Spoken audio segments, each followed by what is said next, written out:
Greetings, dear subscribers and casual listeners of my channel. The film Order of the Phoenix is the shortest in the entire saga, despite the fact that the book it's based on is one of the longest.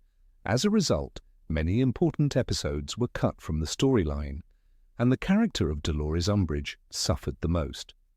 While she's already portrayed as unpleasant in the movie, her cruelty and cold cynicism are revealed much more deeply in the book. Today, we'll talk about the things Umbridge did that never made it into the film, but definitely deserved our full attention. Enjoy watching. Number 1. The Special Ink. In the film, Harry's punishment looked like a cruel but isolated incident. In the book, however, it takes on a terrifying scale. Umbridge assigned him endless hours of writing lines, with a quill that carved the same sentence into his skin. It wasn't just punishment, it was outright torture. And she carried it out with icy calm, watching his suffering with sadistic satisfaction. Only the book makes it clear that this happened repeatedly. Harry kept returning until his hand was painfully red and scarred. This was a crucial moment to show the true extent of her cruelty, but the movie played it down too much. Number 2 attacked Hagrid and Minerva McGonagall. Once Umbridge effectively took over Hogwarts, she acted with doubled fury. One of her targets was Hagrid. Accompanied by ministry officials, she came to forcibly remove him from the school. But Hagrid wasn't easy to push around.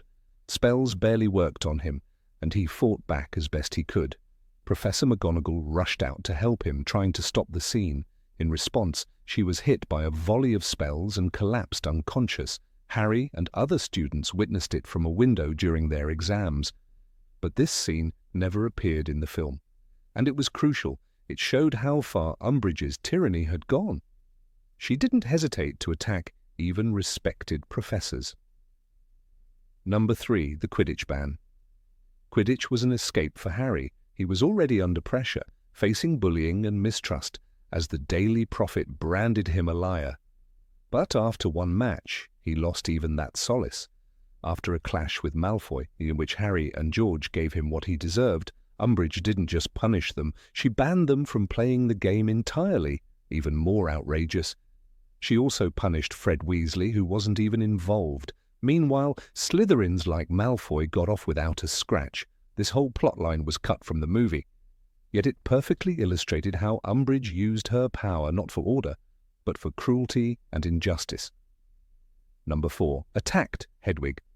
In her obsession to control everyone and everything, Umbridge crossed a line, even by magical world standards.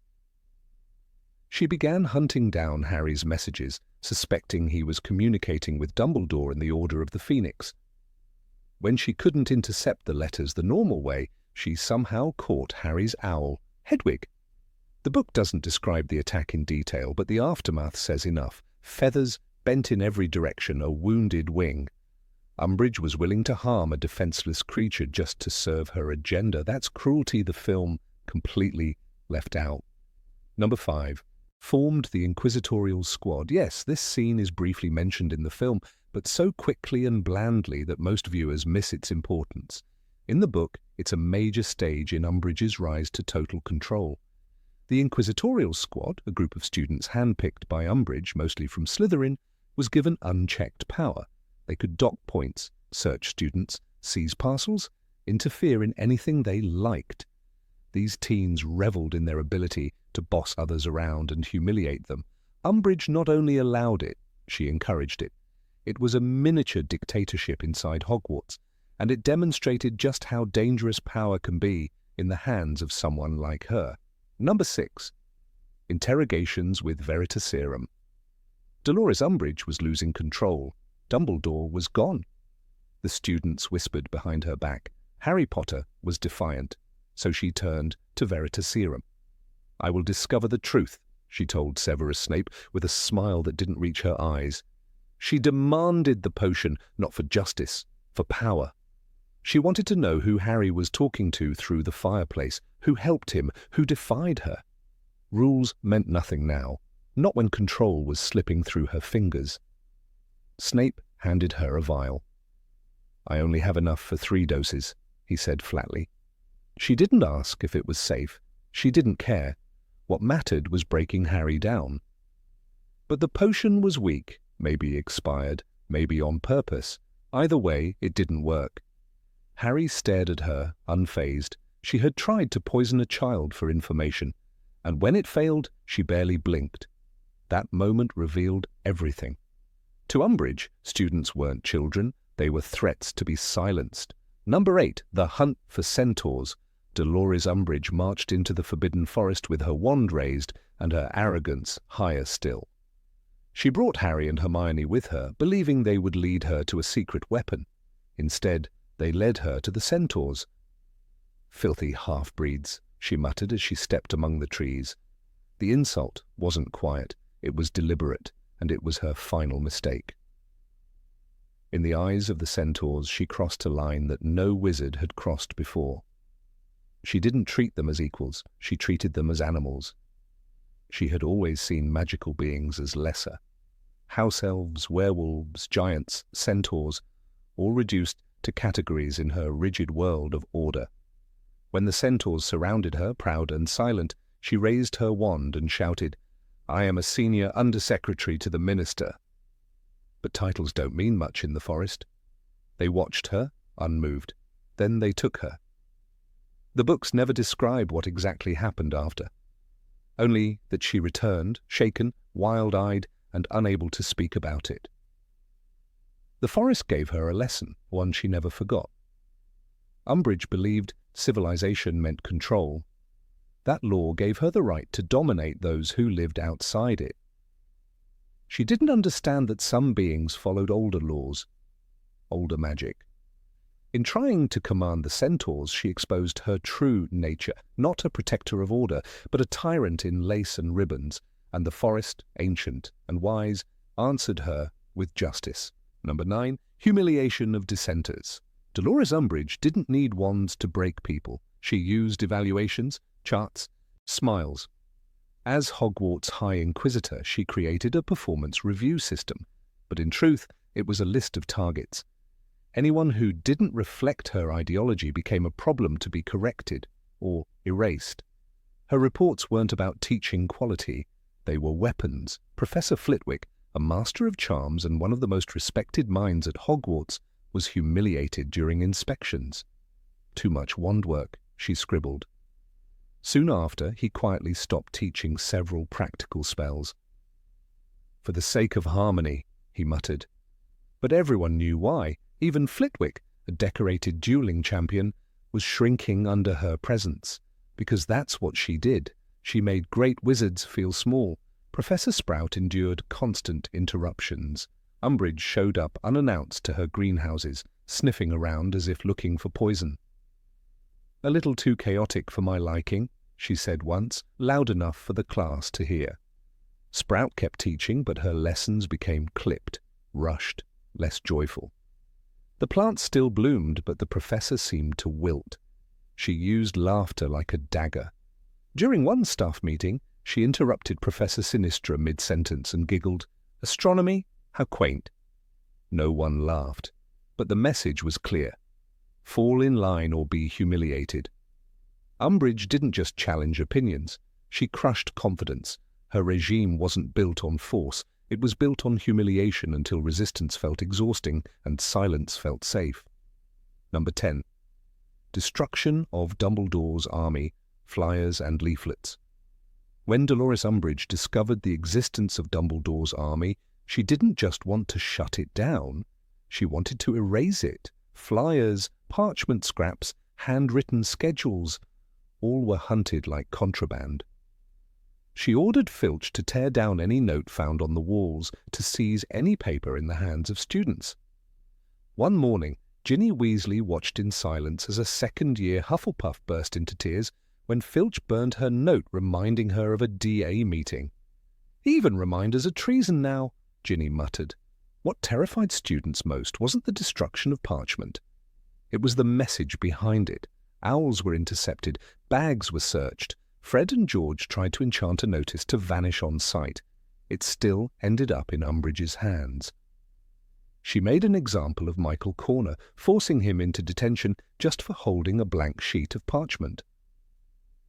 "We know what you're trying to do," she told him, and it stops here. Her goal wasn't control. It was erasure. Not just of the club, but of the thought of rebellion. Hermione began destroying her own notes, casting silent incendio spells before Umbridge could find them. "She's not afraid of Dumbledore's army," she whispered to Harry one night. "She's afraid of hope." Even Luna Lovegood, who rarely looked worried, started speaking in riddles only close friends could decode. Every wall in Hogwarts felt like it was listening. Every piece of parchment was treated like a ticking bomb. By the end of that term, students didn't write, they whispered. They met in secret in forests and abandoned rooms. But the cost was heavy, the fear was constant. Umbridge didn't break wands, she broke belief. And yet, the more she tried to smother the idea of resistance, the more it glowed in the dark. Because some fires, even when hidden, keep burning. Number 11, Spy Network. Within the walls of Hogwarts changed. The moment Dolores Umbridge tightened her grip, the Inquisitorial Squad wasn't enough. She wanted more. Eyes in every corner, ears in every wall. She enchanted mirrors to whisper secrets, quills to record conversations. Even portraits, once silent witnesses to centuries of school life, were forced into service. Nothing was sacred, not privacy, not safety, not trust. Students stopped speaking freely. Even in the Gryffindor common room, Harry, Hermione and Ron began casting Muffliato charms before discussing anything important. "She's listening," Hermione whispered one night, clutching her copy of Hogwarts, a history like a shield. Letters went missing. Harry's owl, Hedwig, returned with an injured wing after delivering a private message. It wasn't an accident. It was a warning. Silence was no longer an option, it was survival. In the corridors, eyes followed them. Filch, delighted by his new power, wandered with a smirk, checking every nook. Draco Malfoy strutted down the halls like he owned them. "Watch your words, Potter," he said once, tapping his inquisitorial badge. "She hears everything now." And he wasn't wrong. Even Professor Flitwick, usually cheerful, started teaching with shorter sentences. Less laughter, less life. The magic of Hogwarts faded under pink lace and surveillance spells. It was no longer a school, it was a trap, a polished cage with smiling portraits and dark enchantments. Dolores didn't just watch, she infected the air. Her magic made students paranoid, friends turned quiet, teachers turned cold. It wasn't a battle with wands, it was a war of fear. And every whisper, every look over the shoulder proved she was winning. Number 12, Humiliation of Lupin. During one of the many tension-filled interviews between Harry Potter and Professor Umbridge in Order of the Phoenix, a single moment stood out as a chilling reminder of her true nature. When the topic of Professor Remus Lupin came up, Umbridge didn't hold back. With a cold smile, she stated, "Werewolves are dangerous creatures and should not be teaching children." The words hung in the air like poison. Harry froze.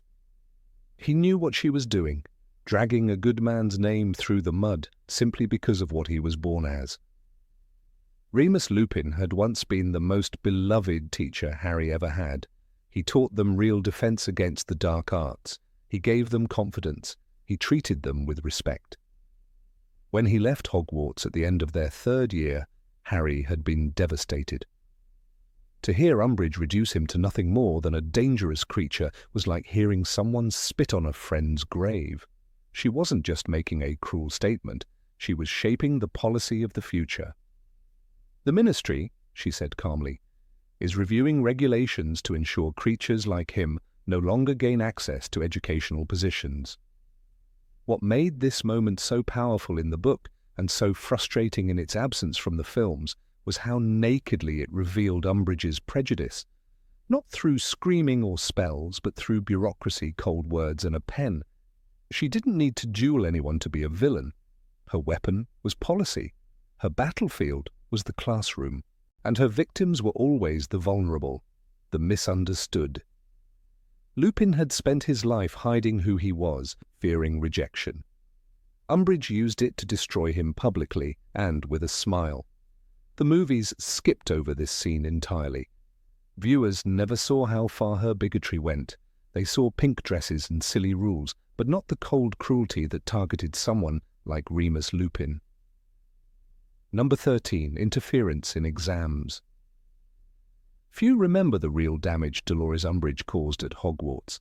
The films painted her as a caricature of tyranny, a pink-clad dictator with a sadistic streak and a fondness for kittens. But beneath the sugary facade lay a venom more potent than any hex. Her true cruelty wasn't merely in punishing students with blood quills or silencing dissent. It was far more insidious. Her most unforgivable act, one omitted from the films, was her covert interference in the OWL examinations.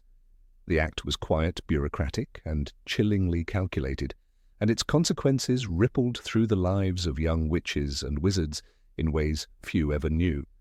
During Harry Potter's 5th year at Hogwarts, the school groaned under the weight of ministry interference. Cornelius Fudge, gripped by paranoia and fear of Dumbledore's influence, sent Umbridge to monitor and ultimately control the institution. Her title, High Inquisitor, allowed her sweeping power, but her ambition stretched beyond classroom discipline. She aimed to reshape the very future of the students, starting with their OWL as the ordinary. Wizarding-level examinations were not just tests, they were for many the key to their adult lives. A poor score could crush dreams of becoming an auror, a healer, or a magizoologist. A high score opened doors to prestigious positions in the ministry, Gringotts, or St. Mungo's.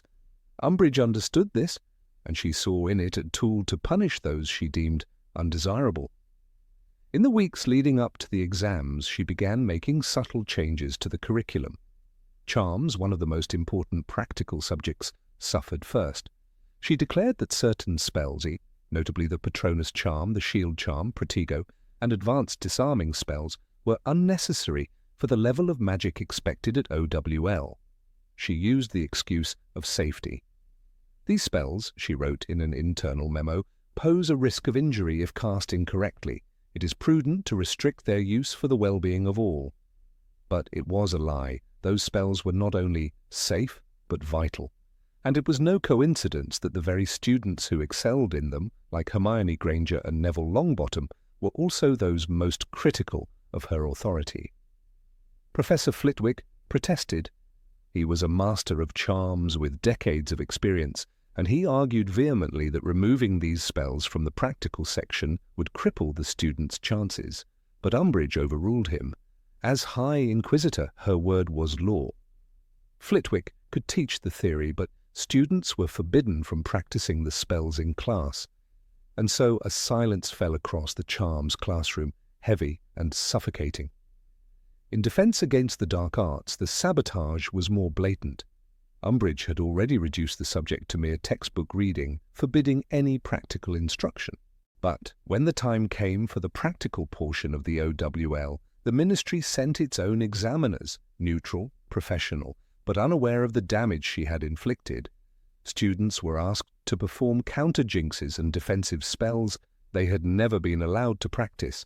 Some managed, like Harry and Hermione, thanks to the Dumbledore's army sessions.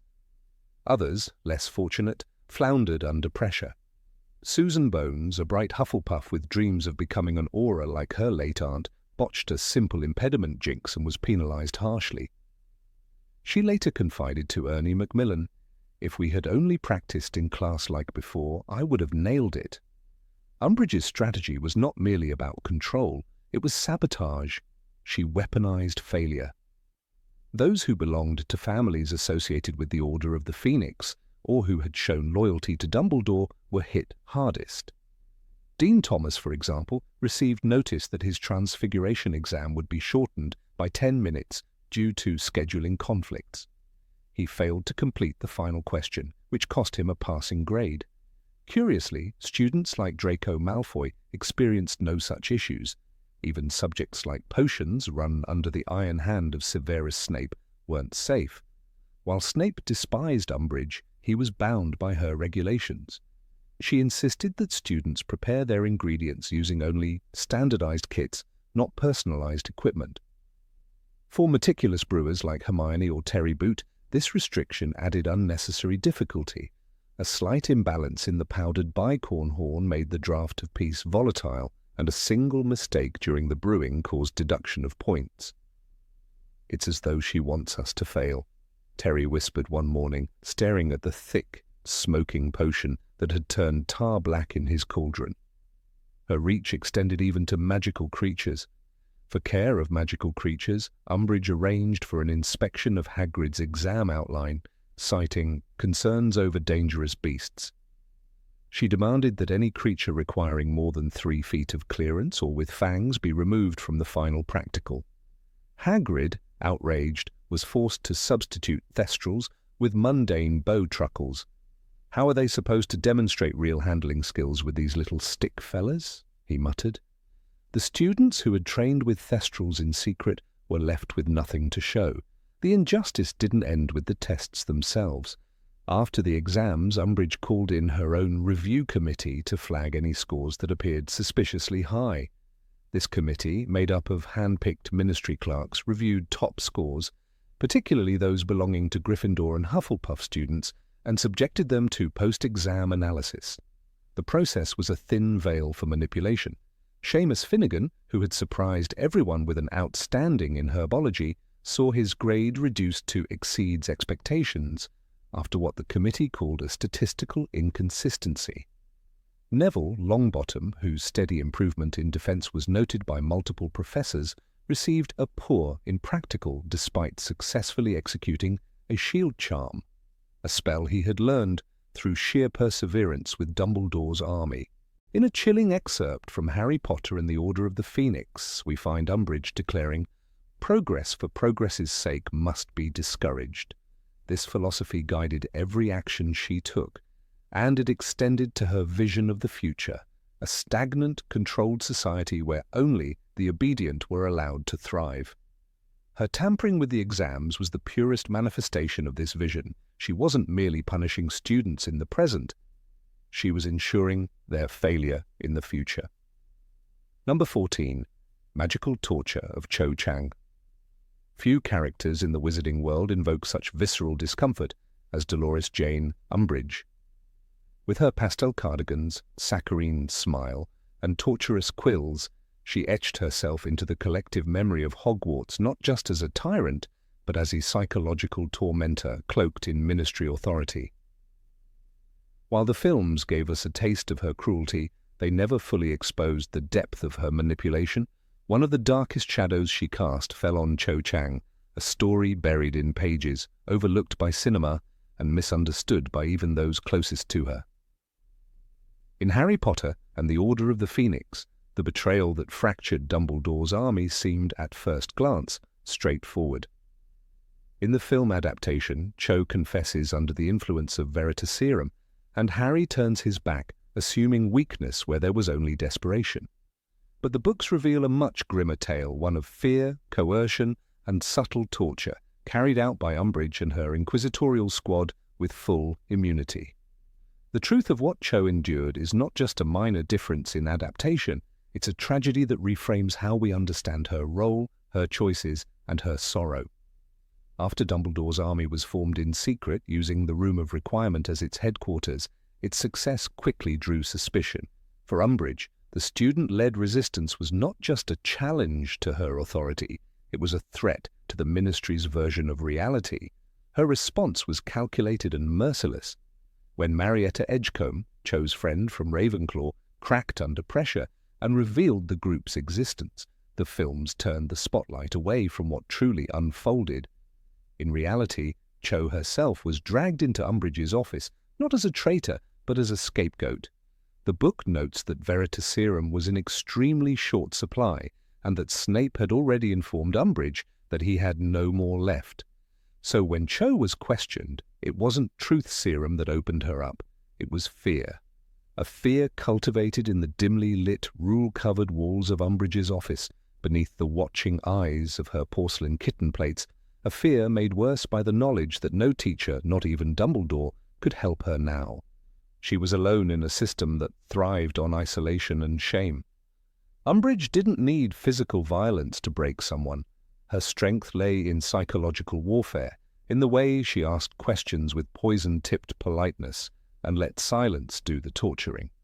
The book describes her interrogations as interviews, a grotesque euphemism that masked what they really were, veiled threats wrapped in bureaucracy. Cho, known for her composure and academic diligence, was unprepared for the psychological games Umbridge played. With her authority, Dolores could imply terrible consequences without stating them outright, and it was enough. Cho had already been suffering before this ordeal. The death of Cedric Diggory still clung to her like fog. She had been dating him when he was murdered by Voldemort, and Harry, who survived that night, was a painful reminder of both loss and the haunting knowledge that the Ministry was lying about it. Grief weakened her walls. Umbridge exploited that grief. She used Cho's vulnerability as leverage, a tool to pressure her into giving more, saying more, or even admitting to things she hadn't done. Throughout the book, the student resistance wasn't just about magic, it was about trust. But Cho, after her coerced cooperation, became an outcast not by action, but by assumption.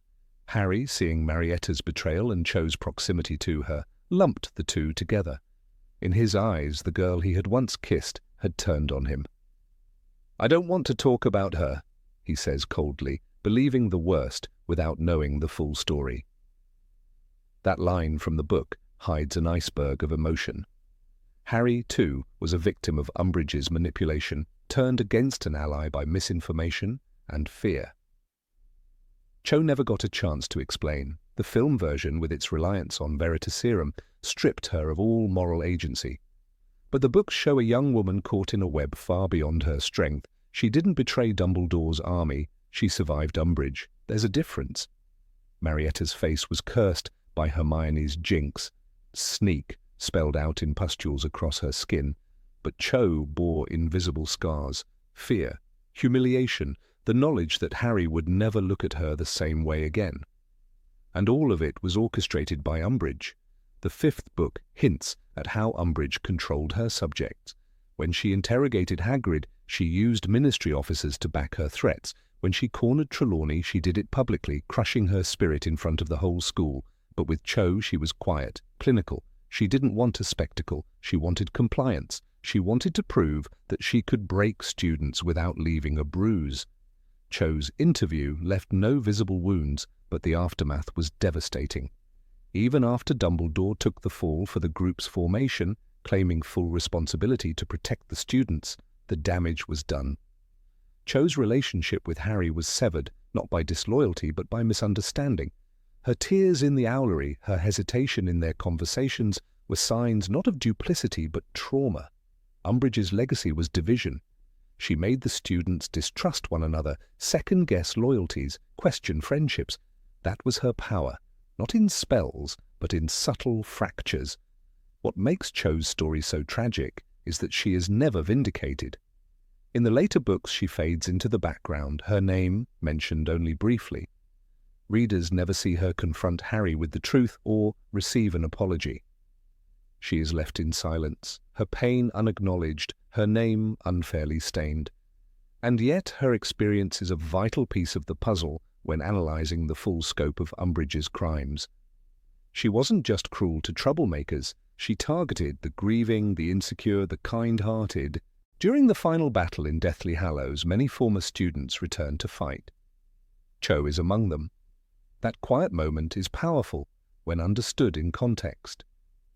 Despite everything, despite betrayal, heartbreak, and humiliation, she came back. She stood again for what was right, not for Harry, not for recognition, but because she had always believed in Dumbledore's army, because she had never truly betrayed it. Number 15, Return to the Ministry and the Hunt for Muggleborns. Dolores Umbridge did not disappear after her humiliating departure from Hogwarts. Far from it. While the films may leave audiences with the satisfying image of her being dragged off by centaurs into the Forbidden Forest, the books, and most importantly, the truth, tell a much darker story. After the fall of Dumbledore's authority at Hogwarts and the rise of Voldemort's secret control over the Ministry of Magic, Umbridge not only returned to power, but became one of the regime's most zealous enforcers. Her cruelty wasn't a symptom of fear or forced obedience. It was a choice, a deliberate, twisted commitment to an ideology she had long believed in. Purity of blood, supremacy of order, and merciless punishment for those who defied the system. When she reappeared in the ministry, it was not as a disgraced former headmistress. On the contrary, she climbed the ranks swiftly, as if the chaos of Voldemort's shadow reign gave her the perfect storm in which to thrive. She joined the Muggleborn Registration Commission, not reluctantly, not out of fear, but with a chilling enthusiasm.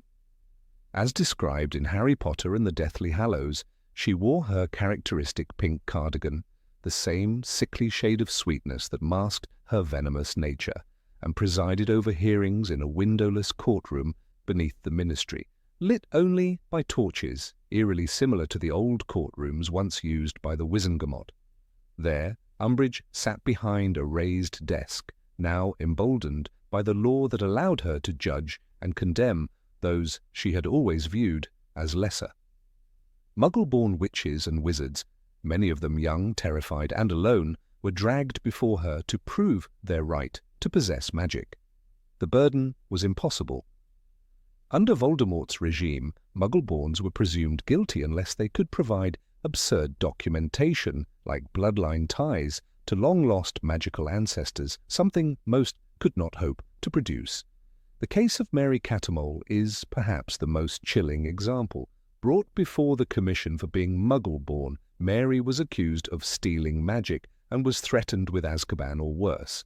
As the book recounts, a wand was found in your possession. "Is this correct?" Umbridge had asked, her voice syrupy and cruel. When Mary nodded, Umbridge pressed on with the kind of legalistic, performative cruelty she relished. But it was not the question that haunts readers. It was the sight of the locket. Salazar Slytherin's locket, swinging from Umbridge's neck, a stolen Horcrux that she wore as if it was a badge of honor. Its dark influence may have amplified her malice, but she didn't need the locket to be cruel. She was already a monster in pastel wool. What made Umbridge's return to power so grotesque was her complete belief in the legitimacy of her actions. She did not see herself as a servant of evil. She believed she was restoring order. When Voldemort seized control, many within the ministry acted under duress, hoping to survive. But Umbridge? She saw opportunity. The new order allowed her to fulfill her fantasies of control without restraint. The Muggleborn Registration Commission became a tool of state-sponsored persecution, and Umbridge its proud architect. Her office was filled with the same nauseating decor, kittens on plates, lace curtains, floral teacups, but now it overlooked the lives of those she was destroying. According to ministry records uncovered after the Battle of Hogwarts, dozens of Muggleborns disappeared after appearing before her commission. Some were imprisoned in Azkaban, others, according to the whispers among the Order of the Phoenix, were relocated, a euphemism for quiet deportation, magical erasure, or worse. Umbridge's disdain for Muggleborns was not new. Even at Hogwarts, she had forced students to use blood quills, instruments that etched detentions into their skin. But now, as part of the Voldemort-controlled ministry, she had the full apparatus of the state behind her, and she used it with precision. She approved the confiscation of wands, she ordered raids on Muggleborn homes, she signed off on anti-Muggle propaganda under the guise of public safety. A telling moment is found in the Deathly Hallows when Harry, disguised under Polyjuice Potion, breaks into the ministry to retrieve the Horcrux. As he watches Umbridge from the shadows, the book reads, "She was speaking with relish, a tone of glee colouring every syllable. She boasted of protecting wizardkind and of purging infiltrators. Her words echoed with the same cold fanaticism that marked every authoritarian regime in history, cloaked in patriotism, masked by bureaucracy. The scene where Umbridge interrogates Mary Cattermole is not fictional embellishment. It is a mirror into her soul. No spells were needed to force her into cruelty. She delighted in it. And the locket she wore, a dark object that drew her natural tendencies to the surface. Its presence only made the poisonous flower bloom more fully. It is telling that when Harry stunned her and ripped the locket from her neck, her power seemed to drain instantly. But that was not redemption. It was merely interruption. The Ministry in those dark days was not filled with Death Eaters alone. It was filled with people like Umbridge, true believers in a twisted form of order. She was not marked with the dark mark, but her actions rivaled the cruelty of any Death Eater. In fact, the Death Eaters respected her. She was efficient, merciless, loyal to the cause, if not to the man himself. Yaxley and Travers, both inner circle Death Eaters, regularly coordinated with her. She was one of them in every way that mattered, minus the brand. The post-war trials sought to clean house, but Umbridge evaded justice longer than many. While others fled, she remained. When Kingsley Shacklebolt took over as interim minister, he ordered a full investigation into her crimes. Files recovered from her office were damning. Dozens of names with check marks, notes like non-compliant, wand confiscated, to be transferred. Her signature was on every decree, every order. A full dossier compiled by the Department of Magical Law Enforcement labelled her a primary actor in the persecution of Muggleborn citizens. Number 16. Forging decrees in the name of the Ministry. Dolores Umbridge did not simply walk into Hogwarts as a Ministry-appointed observer. She crawled in under the skin of the institution, smiling in pink while her quill was already dipped in blood. Officially, she was sent by Cornelius Fudge to keep Dumbledore in check, to ensure that Harry Potter's lies about Voldemort's return were silenced. But what the films never truly revealed, and what even many readers overlooked, was that Dolores Umbridge was not merely a bureaucratic tyrant. She was a forger, a fraud, a woman who quietly stole authority she was never given. She began signing decrees in the name of the Ministry without any legal basis, each one posted on the Hogwarts notice board like imperial edicts. One after another, they multiplied, suffocating the school's freedom, and none of them were properly sanctioned. The book Order of the Phoenix offers chilling insight into the way Umbridge operated. As High Inquisitor, a title given to her by Decree number 23, she was officially permitted to inspect and evaluate the performance of the staff. But beyond that, the liberties she took were staggering. When she banned student groups, clubs, and gatherings, it was not a suggestion from the Ministry, it was her own initiative. She drafted the decree herself, titled it as if it had come from higher up, and pinned it on the wall with a smug expression. Educational Decree number 26, one of many, was not run through the Wizengamot or even glanced at by Fudge, and yet it bore the same menacing seal, by order of the Ministry of Magic. She changed the structure of learning itself. Defense against the dark arts was reduced to mere theory, an intentional castration of magical defense education. She did this not with approval from the Department of Magical Education, but by writing and enforcing her own directives.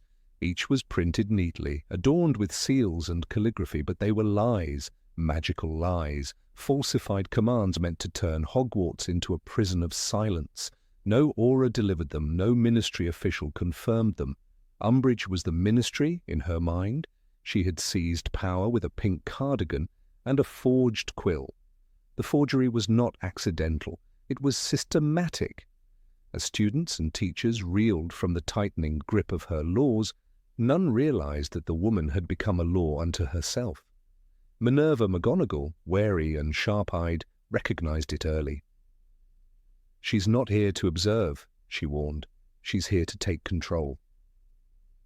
What McGonagall suspected, but could never fully prove, was that Umbridge had bypassed even the most basic processes of legal authority. Each parchment pinned to the board bore a forged date, a falsified reference to non-existent committees, and a signature written by a woman drunk on unchecked power. Even Dumbledore, with all his influence, seemed strangely cautious around her. Not out of fear, but out of strategy. He knew what she was doing, but perhaps he also knew that exposing her would not solve the greater threat, the Ministry's blind denial of Voldemort's return. Umbridge had become the personification of that denial. To challenge her was to challenge the government itself. And yet, That government had no idea how far she had gone. She wasn't just a spy, she was a usurper, a dictator, hidden in a floral teacup. The most damning moment came with Decree number 29, in which she restricted student access to all unapproved literature. This included not only the Quibbler, where Harry's Truth had been printed, but any books on advanced magical defense. That decree was not just censorship, it was a carefully tailored maneuver designed to keep knowledge out of the hands of the young. And like the others, it was signed, sealed, and posted without ever reaching the actual desks of the ministry. She wrote it, she sealed it, and nobody questioned its validity. In the text we see Hermione Granger grow suspicious. She notes that no other ministry officials ever arrive to enforce or inspect Umbridge's decrees. It is always Dolores alone. She hands down orders like a queen in exile. "I don't think Fudge even knows half of what she's doing," Hermione mutters, and the truth of that sentence hangs in the air like a curse. The minister had empowered a monster, and the monster had become its own regime. It was tyranny by omission and ignorance. When Fred and George Weasley launched their final prank, fireworks exploding through corridors, swamp spells rendering hallways unusable, it wasn't rebellion for the sake of chaos, it was revolution. They, more than anyone, recognized that Hogwarts was no longer under the jurisdiction of magical law. It was under the thumb of a woman who had rewritten the rules in her own image, their escape, their fireworks, their laughter. It was aimed not at a teacher, but at a fraudulent regime. The decrees were not merely annoying, they were dangerous. Umbridge had outlawed groups like Dumbledore's army, not because they broke school rules, but because they represented resistance. Educational Decree number 24 stated, "All student organizations are henceforth disbanded unless approved by the High Inquisitor." Now, this was not a ministry document, it was a personal command wrapped in a ministry shell, and each time a student looked at the board they were being lied to.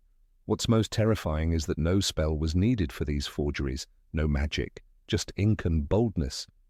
Dolores knew that the ministry's seal, once affixed, would silence doubt. Like a dictator forging presidential orders, she bet on fear to keep everyone compliant. And it worked. The staff, the students, even the portraits in the corridors treated her decrees as gospel.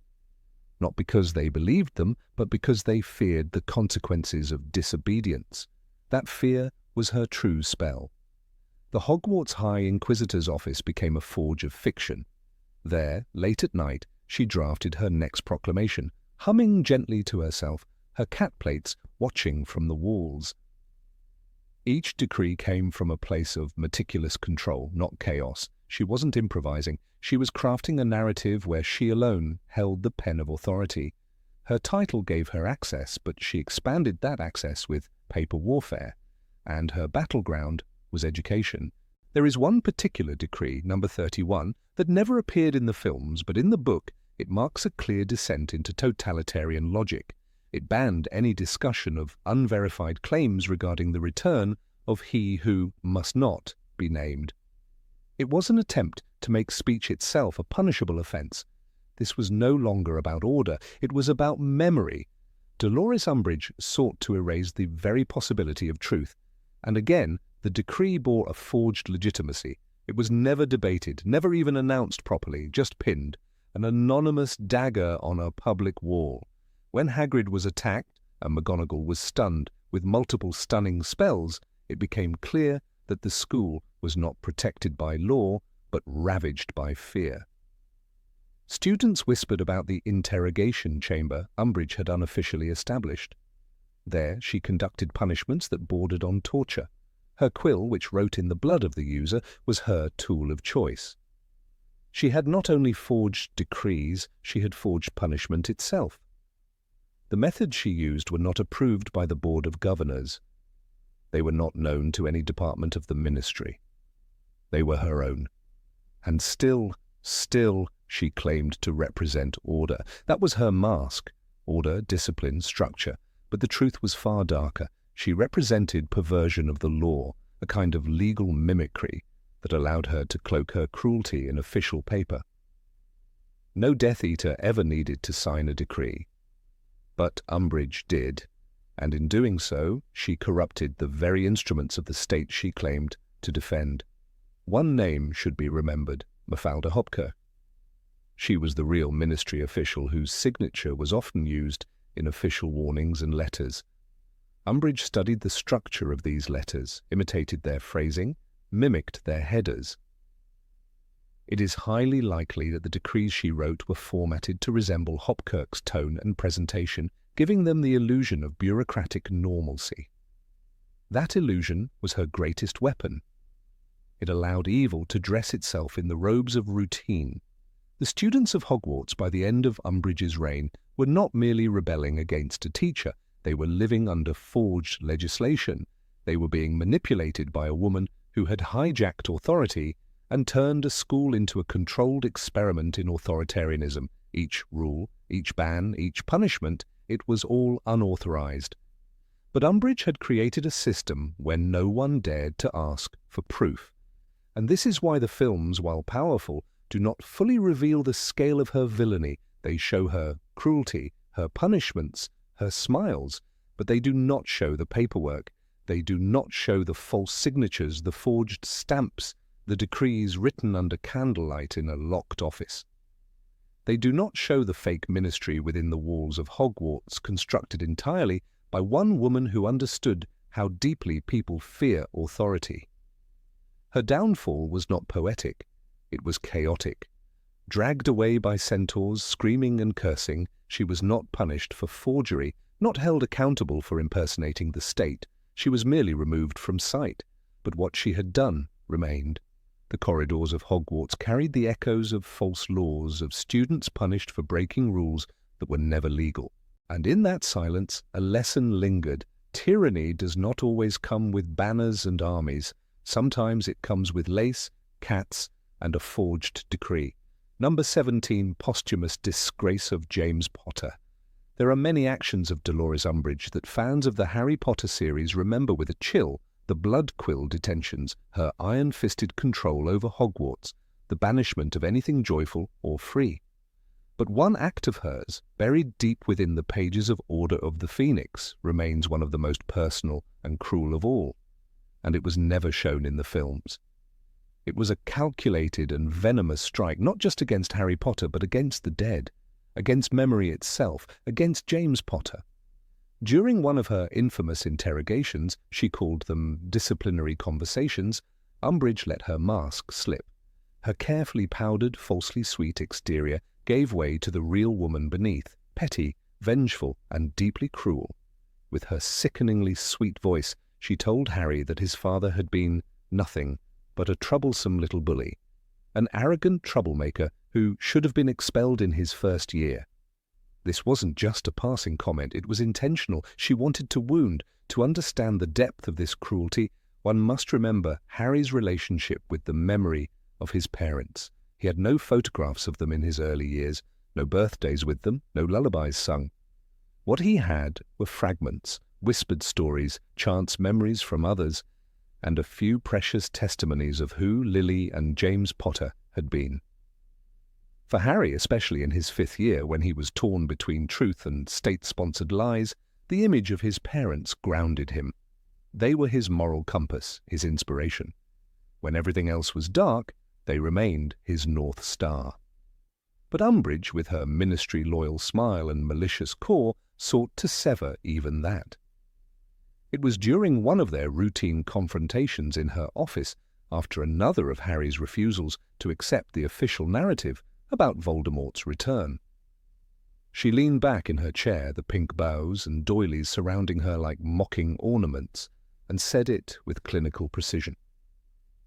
"Your father was the sort of student who made Hogwarts worse. People like him were the reason rules had to be made.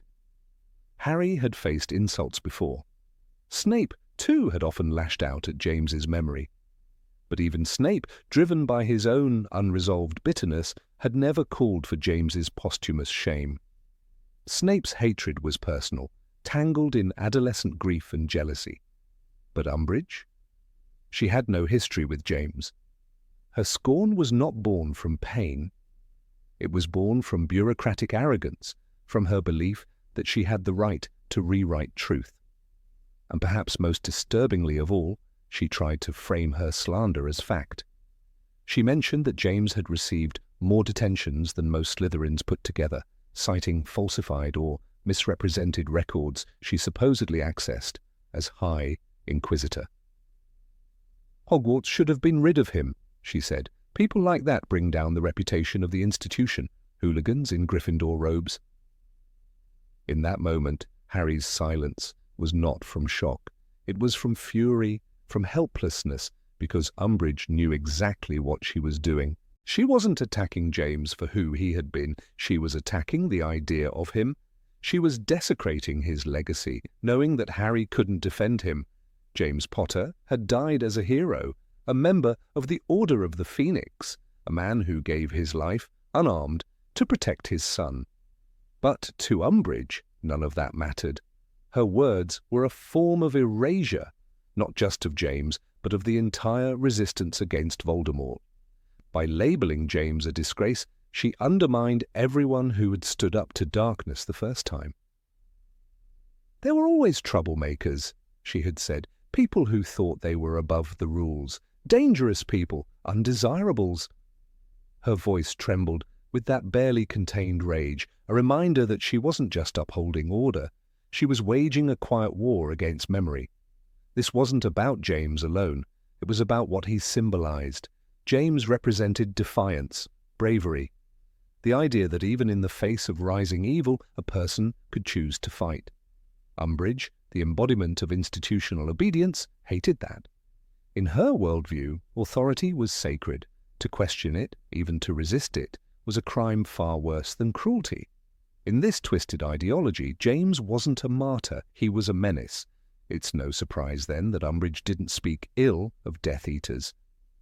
She never had a word against Lucius Malfoy or other powerful purebloods, but she found space to spit on the name of a dead man who had once levitated Severus Snape by the ankles in a teenage prank. She inflated that moment into a lifetime of delinquency, painting James as irredeemable. "The sort of boy who ends up in Azkaban," she said coldly. In the books, Harry had already struggled with a painful revelation, that his father wasn't perfect. After viewing the pensive memory in Snape's office, he saw James as cocky and cruel, at least in youth. But even then, Sirius and Remus tried to contextualize it. "Your father was only 15, Sirius had said. "He grew out of it." But Umbridge weaponized the half-truth. She gave no room for growth, no mercy in her judgment. Her goal wasn't truth, it was demolition. And what made this act especially repugnant was the timing. Harry, in his 5th year, was already isolated, suffering from nightmares, visions, and the Ministry's smear campaign. Umbridge's words weren't just cruel, they were strategic. She was breaking him, piece by piece. Denying Voldemort's return was one thing, but denying the goodness of James Potter? That was psychological warfare. No teacher had ever done this, not McGonagall, who had known James, not Flitwick, not even Snape had gone this far. It took someone like Umbridge, someone with no emotional ties, no sense of decency, to take a sledgehammer to the grave of a war hero. What's even more horrifying is how subtle she was. This wasn't a public accusation. She said it behind closed doors, leaving Harry without a witness. She didn't need the school to hear it. She only needed him to hear it. She wanted those words to echo in his skull long after she was gone. She wanted doubt to fester. It was reminiscent of Orwell's 1984, rewriting history, reshaping memory, turning truth into ashes. James, who had given everything to fight Voldemort, was posthumously labelled a threat to order. This was Umbridge's true power, not the quill, not the detentions, not even her authority. It was her ability to poison memory. Later, Harry would confide in Sirius, though the moment wasn't described in great detail. We know from the book that Sirius was increasingly concerned about Umbridge's methods, and Remus, always the most rational, called her dangerous in a way even Death Eaters aren't. Because Death Eaters attacked bodies, Umbridge attacked identities. In slandering James, Umbridge also implicitly slandered Lily, After all, who but a foolish girl would marry a bully? The implication was there, unspoken but cutting, that Harry's mother had been misguided, his parents, a pair of troublemakers whose deaths were almost deserved. This insinuation, subtle and vile, made her crime even worse. One must also remember that Umbridge had no affection for Muggleborns like Lily.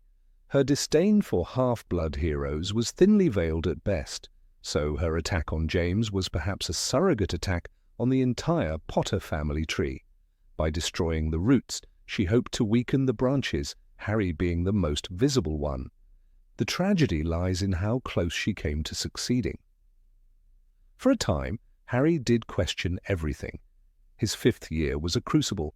He doubted Dumbledore, questioned Sirius, feared his own mind. To hear that his father had been a disgrace wasn't just another wound, it was the kind that infected the soul.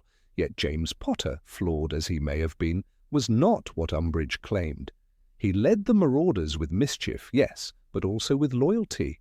He joined the Order young, risked his life, and died with courage. And he saved Severus Snape's life, an act never acknowledged by Snape himself, nor by Umbridge, who likely would have found it inconvenient to her narrative. That moment in Umbridge's office is not dramatized in the films, perhaps because it's quieter than blood quills or centaur abductions, but it is one of her most violent acts. It is the act of a regime, not a person, a regime that not only kills bodies but erases stories. It's easy to hate Umbridge for her pink cardigans and her kitten plates, for her laugh, her punishments, her gleeful cruelty. But perhaps this deliberate desecration of James Potter's name, is what defines her evil most clearly. Because in the world of Harry Potter, memory is sacred. Love lives in memory. Family, too. And to attack memory is to attack the very heart of what Harry fought for. She didn't just want Harry to submit. She wanted him to forget why he was fighting in the first place, and that, above all, is why her words cut deepest. Number 18. Manipulation of the prophecy. Dolores Umbridge was never merely a ministry spy, nor simply an overzealous bureaucrat. Her placement at Hogwarts in Harry Potter and the Order of the Phoenix was a calculated move, one with layers far deeper than classroom discipline and educational decrees. What the films never fully revealed was her covert mission, one tied intimately to a secret she barely understood, the prophecy. Not just any prophecy, but the one that bound Lord Voldemort and Harry Potter in a fate sealed long before either of them truly grasped it. In the shadows of pink cardigans and sickly sweet smiles, Umbridge worked not only to silence dissent, but to manipulate truth itself. It began quietly, almost unnoticeably. When Umbridge first appeared in the Great Hall, interrupting Dumbledore with a smug little speech, most students heard only condescension. Few understood that she wasn't just there to reform, she was there to investigate. By order of Cornelius Fudge, her true objective was to uncover exactly what Albus Dumbledore knew, and more specifically, what Harry Potter might be hiding. To the Ministry, Harry's insistence on Voldemort's return was dangerous rhetoric. To Umbridge, it was a lead. She suspected there was a kernel of truth buried within Harry's claims, something powerful enough to make the Minister of Magic tremble, and that something, she believed, was a prophecy. The prophecy in question was sealed in the Department of Mysteries, its orb sitting quietly among countless others in the Hall of Prophecy. Very few knew what it said. Only those to whom it referred, Harry and Voldemort, could safely retrieve it. Dumbledore had kept this knowledge from nearly everyone, including Harry himself. But Umbridge, ever the political predator, sensed a valuable secret beneath the surface. Her methods of uncovering it were neither subtle nor kind. Umbridge's early attempts at manipulation were veiled behind layers of protocol. She began by monitoring Harry's correspondence. Every owl in and out of the castle was checked. Letters from Sirius were intercepted. She claimed this was for security, but in truth she hoped that someone, perhaps the boy's mysterious godfather, would slip up and mention what Harry knew about Voldemort's return. "The Ministry has always considered safety at Hogwarts a top priority," she would say, But safety was not her goal. Control was control over knowledge, over rumor, and over prophecy. She introduced surprise interviews under the guise of disciplinary procedures. When Harry was summoned to her office, he was often met not with punishments, but with pointed questions. How did he know you-know-who had returned? What did Dumbledore tell him? Who else had he spoken to? She offered sweets, pretended to be maternal. But her tone carried the cold precision of an interrogator. She asked about dreams, about visions. She poked at the idea that Harry had a connection to the Dark Lord, hoping perhaps that the boy would confirm what she only vaguely suspected. When kindness failed, she escalated.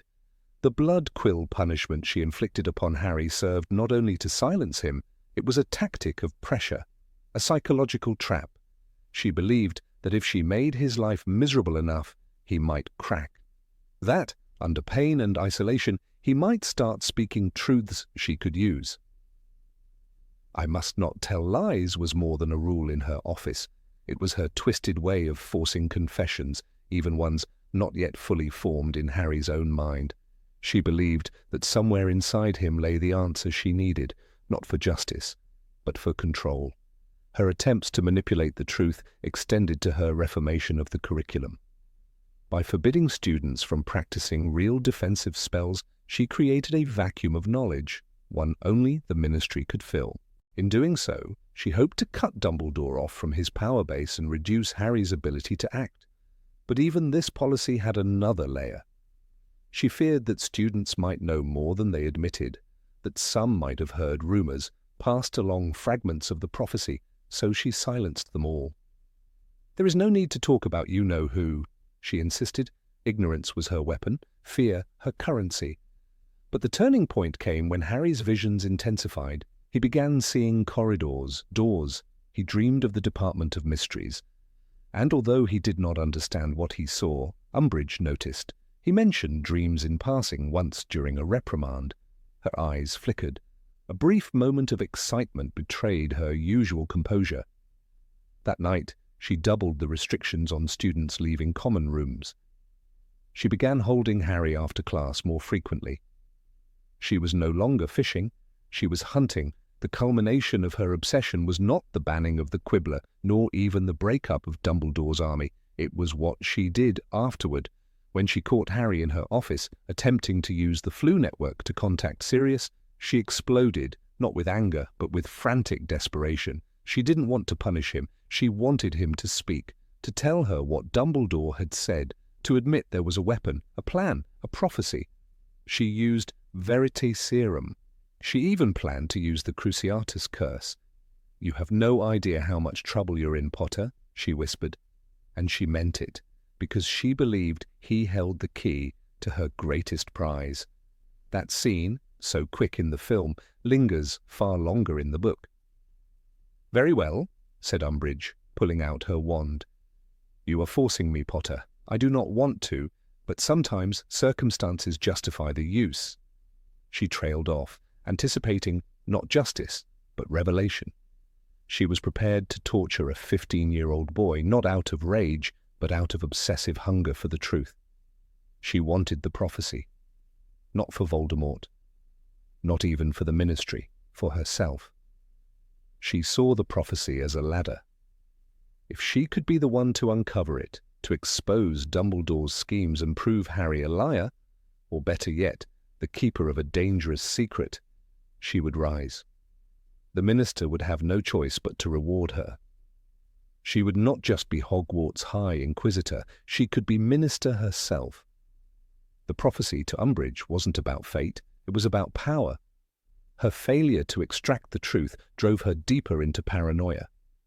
She stationed Inquisitorial Squad members to shadow Harry, confiscated any book or parchment that looked suspicious. When she suspected Fred and George of knowing something, anything, she intensified punishments school-wide. She saw conspiracies in every whisper, every owl. Her fear of the unknown became obsession with control. And through it all, the prophecy hung in the background, never named, but always felt. What makes Umbridge's manipulations so chilling is how mundane they seem at first. She never wore a Death Eater's mask. She did not cast unforgivable curses in battle, but she embodied the darkest qualities of bureaucratic evil, the kind that weaponizes rules, that twists order into oppression. Her obsession with the prophecy, left out of the films entirely, is key to understanding her true nature. She didn't want to destroy Harry, she wanted to own the truth about him. It's telling that even after being dragged into the Forbidden Forest by centaurs, her deepest fear was not death, but disgrace. She returned to the ministry with broken pride, but her ambition was not dead. In Deathly Hallows, she resurfaces as the face of the Muggleborn Registration Commission, still clinging to a twisted sense of purpose. By then, the prophecy had long been revealed to Voldemort, but Umbridge's pursuit of control over truth had found a new target.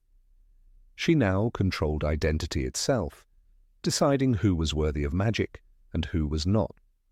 We often view Umbridge through the lens of cruelty, and rightly so, but it was her manipulations, her quiet invasions of privacy and mind that truly marked her.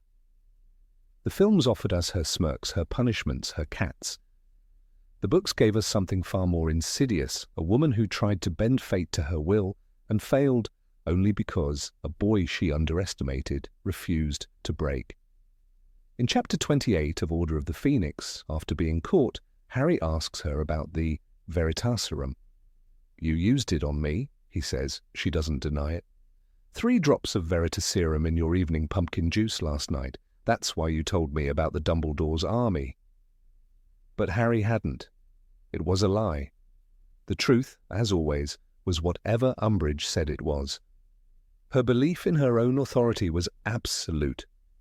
She didn't need the actual prophecy, just enough of it to rewrite the story her way. There was a moment, shortly before the final confrontation, when Umbridge stood in the corridor watching Harry.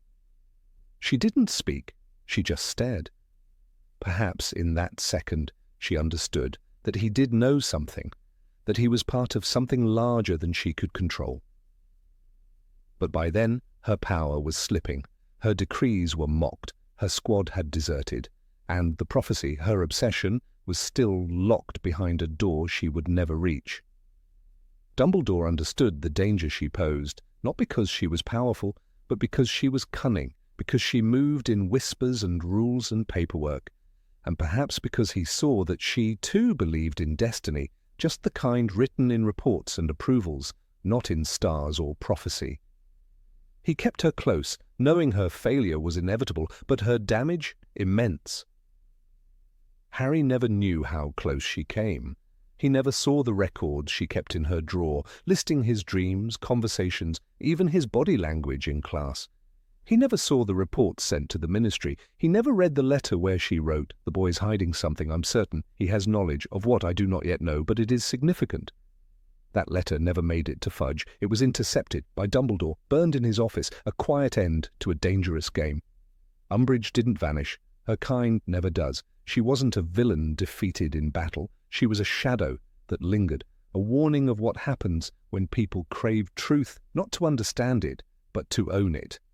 And in her pursuit of the prophecy, she revealed what she feared most, that someone like Harry might know more than she ever could, and that knowledge, once free, could not be caged. Number 19, Intimidation of Parent Committees. They never showed it in the films. The quiet war Dolores Umbridge waged beyond the stone walls of Hogwarts. While students suffered under her gaze and teachers bent under her rule, a second, colder battle was unfolding in drawing rooms, owl posts, and ministry offices. It was a campaign aimed not at children, but at their parents, parents who asked questions, parents who protested, parents who dared to care. It began in early October 1995. The new term had barely found its rhythm when rumors started to swirl among the wizarding families. Letters trickled home, stories of banned spells, silenced teachers, and students being punished for speaking about he who must not be named. Some parents dismissed these as teenage exaggerations. Others, however, were alarmed, and one of them was Lydia Harper. Lydia Harper, mother of second-year Ravenclaw Martha Harper, was not a woman to be easily intimidated. A former employee of the Department of International Magical Cooperation, she had left the ministry to raise her daughter after her husband's death during the First Wizarding War. She was well versed in policy, law, and the rights of magical citizens.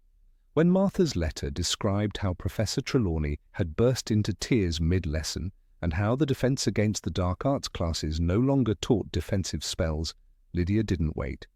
She wrote a letter to Headmistress McGonagall, only to find, to her dismay, that McGonagall was no longer headmistress.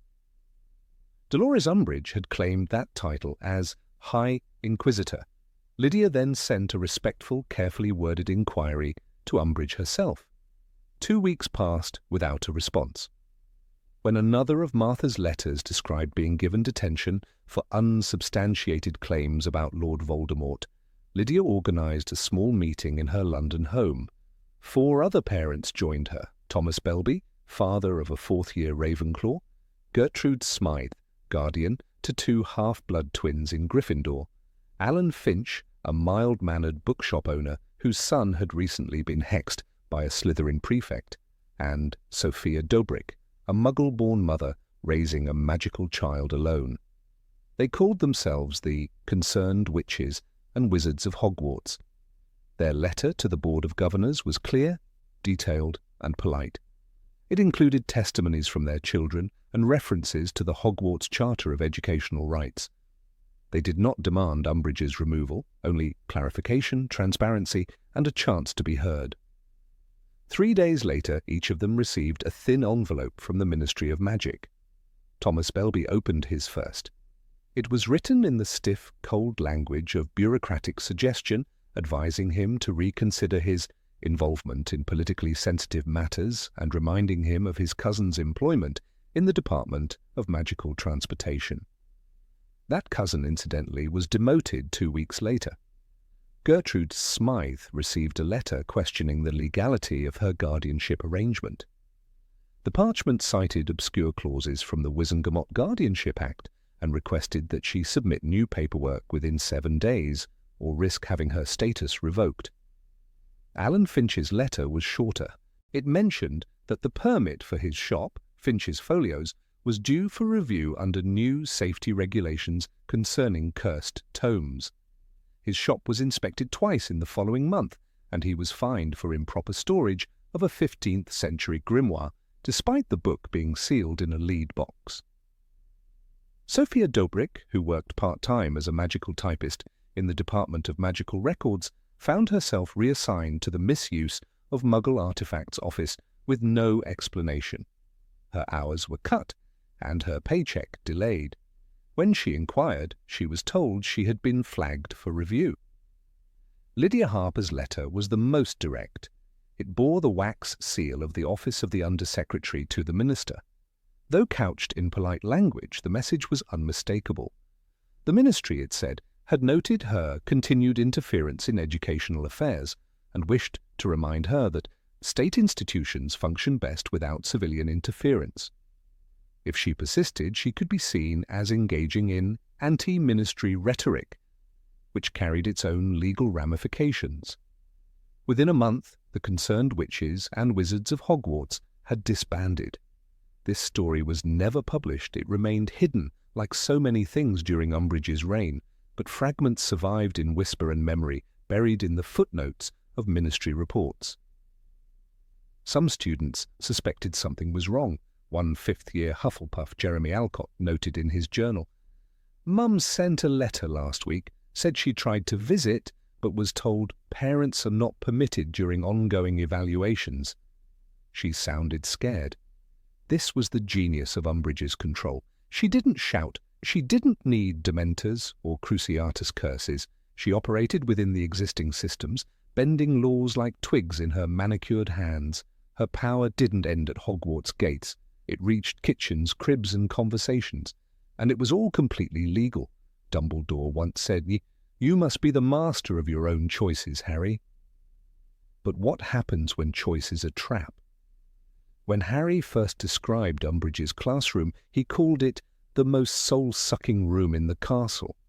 The pink kittens, the floral drapes, the saccharine voice, it all served to disarm, to distract from the razor beneath the lace, But outside the castle, her methods became even more insidious. There were no pink doilies in ministry letters, only veiled threats. This story aligns with the known behavior of Dolores Umbridge in Harry Potter and the Order of the Phoenix, where she infamously told Harry, "You have been told that a certain dark wizard is at large once again. This is a lie." Her denial of truth inside Hogwarts mirrored her suppression of dissent outside it. In the later chapters, as student resistance grew, so too did the silence among the parent body. There were no waves of support, no petitions, no marches. Even parents with deep ties to Hogwarts history, like the Diggories or the Bones family, fell strangely quiet. Fear had done its work. It's easy to see Umbridge as a cartoon villain in her film portrayal, shrill, pink, and power-mad.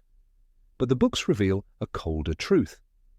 She was the ministry made flesh, petty, controlling, and vicious under the veil of order. Her background as senior undersecretary to the Minister of Magic gave her access to every lever of influence. She used them all. Years later, a confidential document leaked from the Department of Magical Education confirmed that at least 24 parental complaints during 1995 and 1996 were archived without response due to Ministry Directive B31 This directive allowed Umbridge to reroute any correspondence likely to undermine Hogwarts' inspection process. It wasn't just Lydia Harper and her small group. Families across the country felt the cold breath of her reach.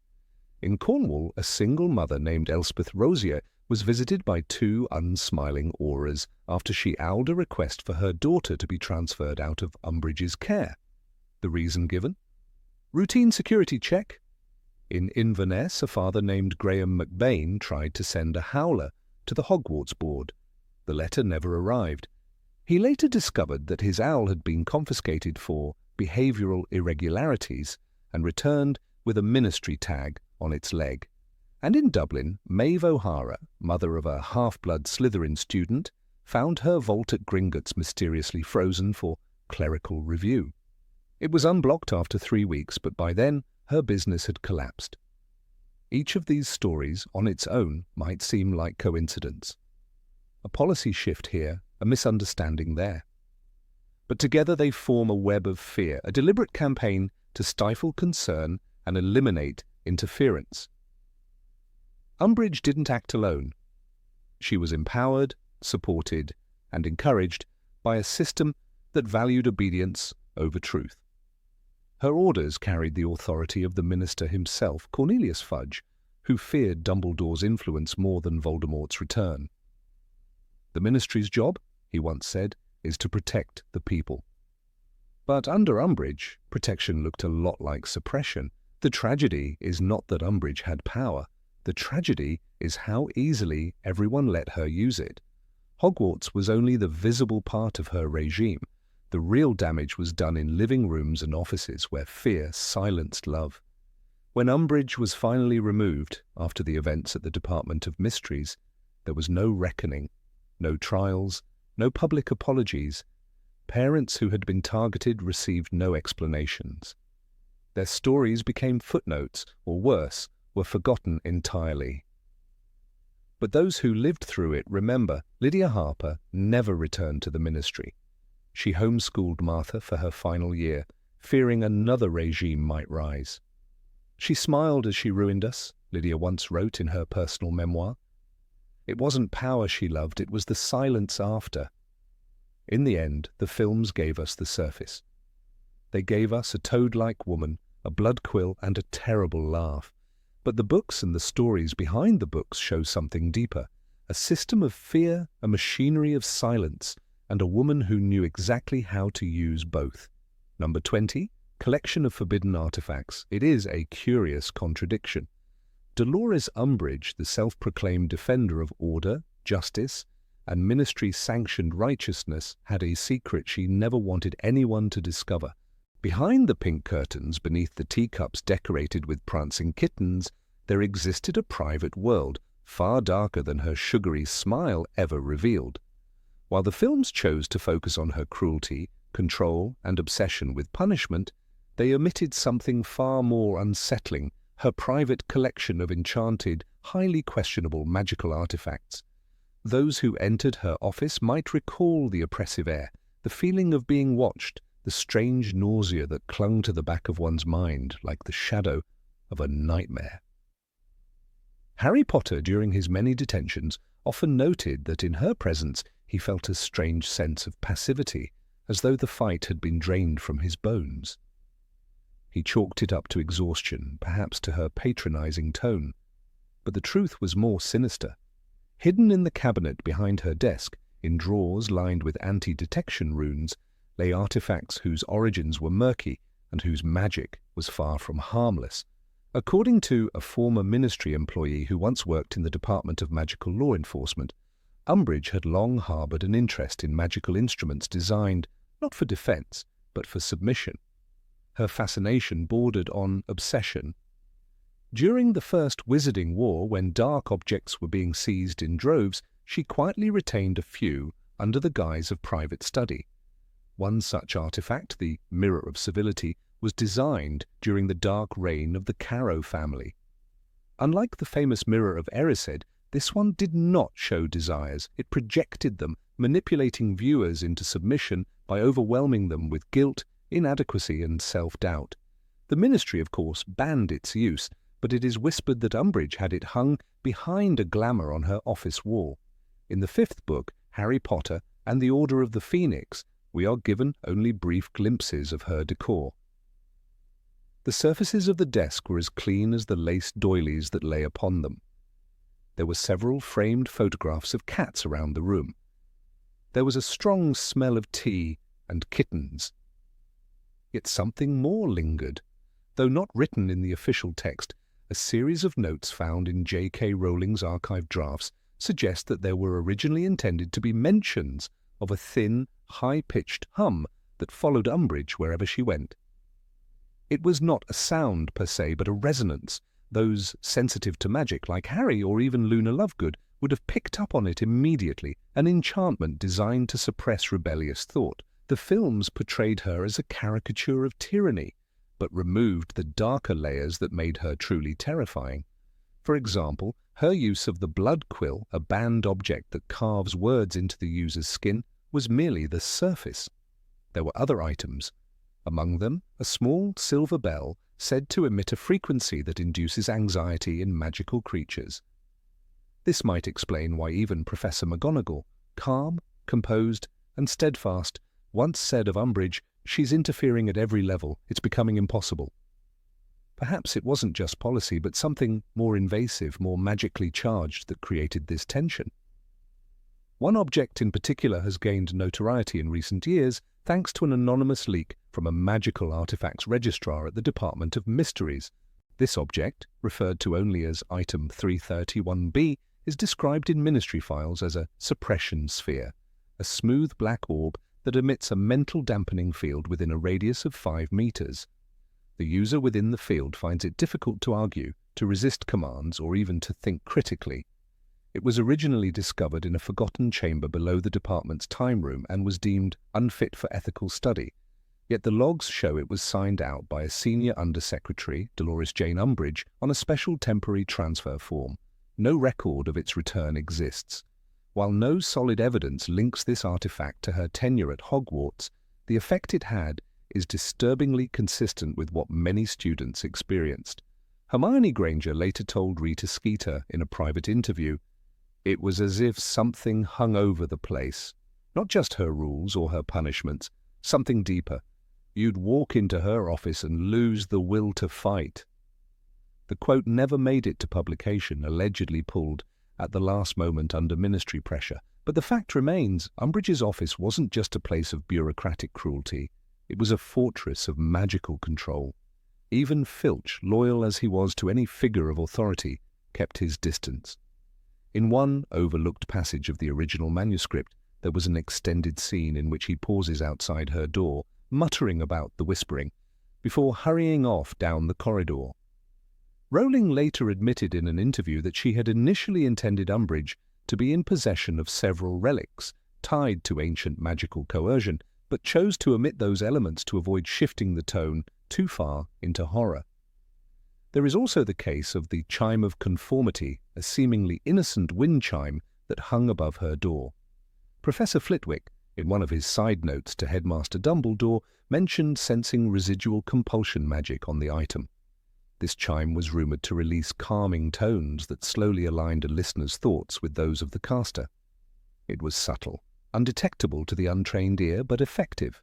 Many students, particularly those from non-magical families, reported feeling dazed or compliant after long sessions in her office. Some even described their own thoughts turning against them. Perhaps the most disturbing piece of all was an object simply referred to as the velvet box. No one ever saw inside it. It sat quietly on her shelf, next to her ministry-issued quills, wrapped in a soft blue cloth. But on the rare occasions someone reached toward it, whether intentionally or by accident, they would recoil, as if shocked.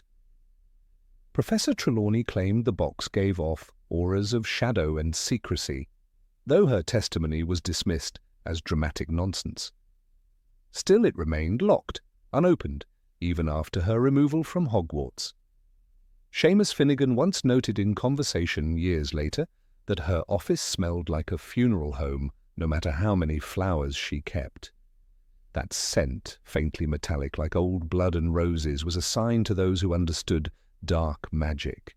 The mixing of perfumes of scented distraction is a known technique among certain types of curse workers to mask the trace of malevolent enchantments. It is an old art, nearly forgotten. But Umbridge, through her connections in the darker corners of the ministry, would have had access to such knowledge. Why did no one stop her? Why did Dumbledore, or even Kingsley Shacklebolt, never confront her with these suspicions? The truth lies in her mastery of bureaucratic camouflage. Every object she possessed, every item she carried or stored, was either disguised with ministry-friendly paperwork or cloaked in enchantments that mimicked harmless tools. Even Mad-Eye Moody's magical eye, had it survived, might not have pierced her defences. Her true talent wasn't in casting dark magic, it was in hiding it behind layers of legality.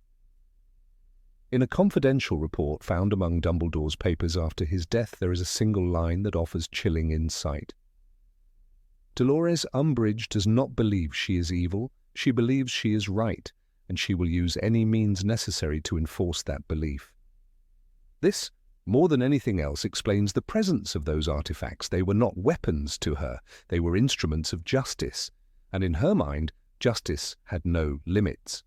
When the ministry finally ousted her after the Second Wizarding War, a full audit was conducted of her personal belongings. Several items were quietly confiscated and moved to the Department of Mysteries. Among them was a small music box that played a lullaby in reverse. Those who listened to it for too long reported feelings of helplessness, sadness, and disorientation. Another item, a black candle that never melted, emitted faint whispers when lit. One unspeakable described the experience as like hearing your worst thoughts in someone else's voice. The audit also uncovered dozens of notes in her handwriting detailing magical theory about compliance enhancement. These notes, while not outright illegal, bordered dangerously on the type of research once banned after the fall of Gellert Grindelwald. They included diagrams of neural influence spells, potion recipes derived from Sopophorus bean extract mixed with thestral bone dust, and rituals involving mirrors and reflection magic. It was clear that Umbridge had devoted years not just to enforcing obedience, but to creating it. One of the strangest discoveries was a wand, clearly not her own, stored in a case lined with velvet. The wand was snapped in two, yet still emitted faint traces of magic. Tracing its origin revealed it once belonged to a witch named Bridget Holloway, a known anti-ministry activist who disappeared in 1972. The case was closed and Umbridge never investigated in connection. But the presence of that wand in her possession raised more questions than answers. Even now, years after her removal from power, whispers of her collection persist. Some say a few of the items still reside at Hogwarts, hidden behind warded walls or buried in the Room of Requirement. Others believe they were destroyed quietly to avoid scandal. But one thing is certain, Dolores Umbridge, champion of law and order, was never truly what she seemed. Beneath the pink cardigan, behind the kitten plates, she was a collector of control, a curator of submission. And though her name is no longer spoken with reverence, the echo of her magic lingers. In the air, in the stone walls of her old office, in the memories of those who sat in her chair and felt their spirit wane, her legacy endures, not as a villain of cruelty, but as a sorceress of silence. Number 21, threatening to expel Hermione. Of all the shadows cast over Hogwarts during Dolores Umbridge's tyrannical rule, one remains largely ignored by the films despite its weight in the narrative. It is the quiet war she waged against Hermione Granger, a battle not fought with wands but with words, intimidation, and veiled threats that for a lesser witch could have spelled expulsion. The film adaptation reduced this rich and harrowing subplot to a few sarcastic exchanges, but the book tells a far more chilling story, a targeted campaign to break the spirit of a brilliant young witch whose only crime was being unafraid to question authority and being born to non-magical parents. Hermione Jean Granger, the top student in her year, the mind behind so many of Harry's victories, was not just a bookworm, she was a fighter. And in Dolores Umbridge, she met an adversary who saw her intelligence not as a gift, but as a threat. As High Inquisitor, Umbridge didn't need to duel or hex. Her weapon was institutional power, and she wielded it with the smug cruelty of someone convinced they were untouchable. From the moment she arrived, her eyes were on Hermione. The books make it clear that Umbridge viewed Hermione as a problem. Not because she broke rules recklessly like Harry or pulled pranks like the Weasley twins, but because she was too clever to control and too articulate to silence. Hermione didn't just resist authority. She did so with facts, logic, and an unshakable sense of justice. Umbridge despised that. She once said, with a syrupy voice masking venomous intent, "It is not the place of a student to question the Ministry of Magic, especially not a student of your background." The implication was clear. Hermione's blood status was an unspoken mark against her, a quiet slur dressed in pink cardigans and lace. During the 5th year, Hermione repeatedly challenged Umbridge's decrees in class. She didn't raise her hand timidly. She corrected, argued, and cited historical precedent. And while the other students whispered and rolled their eyes, Hermione stared Umbridge in the face. In one such moment, Hermione pointed out the absurdity of the Ministry's educational decrees, referencing Hogwarts, a history which Umbridge curtly dismissed as not an official text approved by the Ministry. It was in that moment that Umbridge began planning not just to punish Hermione, but to remove her. Behind the kitten plates and sugary smiles, Umbridge started compiling a file, falsified accusations of insubordination, class disruption, and what she called agitational behavior. The true intent of the file was never stated aloud in the open, but it grew thicker with every passing week. Hermione knew. She saw it every time Umbridge marked her name on that parchment with a red quill. The threat wasn't just detention, it was exile. In one particularly sinister moment described in Order of the Phoenix, Umbridge called Hermione into her office under the pretense of discussing academic ambition. It was a trap. The walls, adorned with purring kittens, seemed almost mocking. Umbridge sat her down and began inquiring about Hermione's intentions for after school, subtly questioning whether someone with your unique heritage could reasonably expect placement in the Ministry. After all, Umbridge purred, some doors were never meant to be opened. It wasn't a career counselling session, it was a warning. The true depth of Umbridge's contempt surfaced during the inspection she held as High Inquisitor. While she embarrassed and undermined teachers, she also took notes on students. In one observation of McGonagall's class, Hermione had answered a complex transfiguration question with precision. Umbridge didn't praise her. She narrowed her eyes and scribbled something down. It later emerged that Hermione had been flagged for excessive questioning of ministry policy during instruction. A fabricated charge, but one that, if repeated, could justify disciplinary hearings. And it wasn't only official documents. Umbridge used emotional manipulation. She'd isolate Hermione during lessons, accidentally forgetting to call on her, or singling her out for criticism. When Hermione formed the idea of Dumbledore's army, she knew the risk was immense. But it wasn't until Umbridge insinuated that certain bloodlines are best kept under close supervision that the full weight of danger became clear. She wasn't just targeting the group, she was targeting Hermione's right to even belong.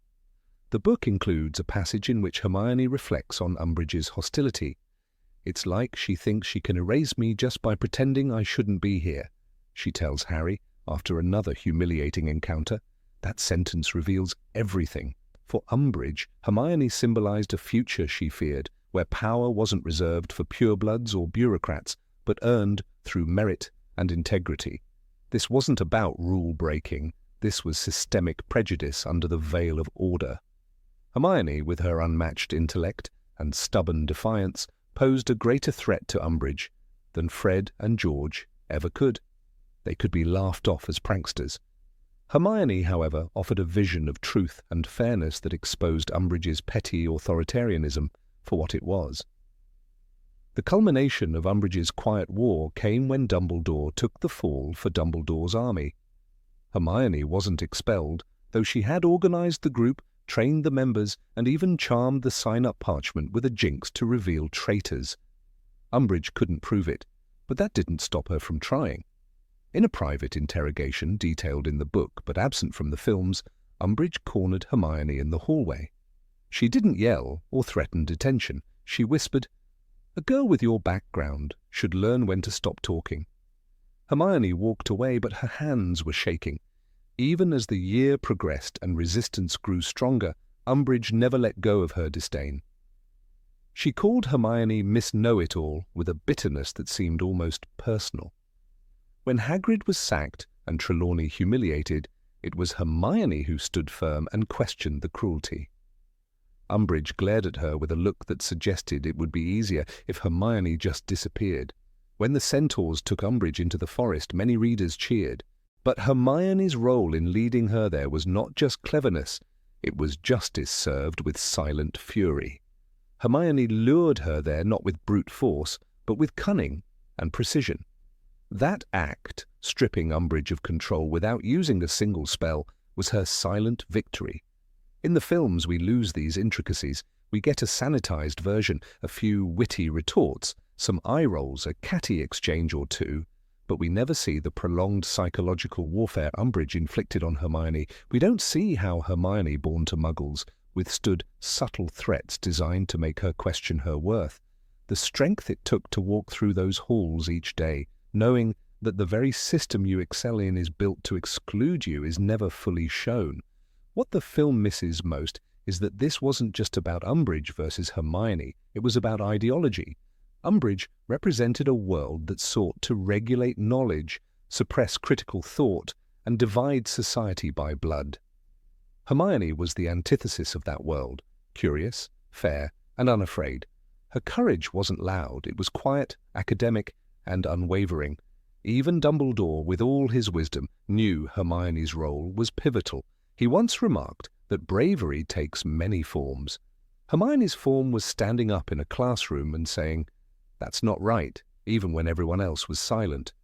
She didn't need a sword. Her weapon was truth.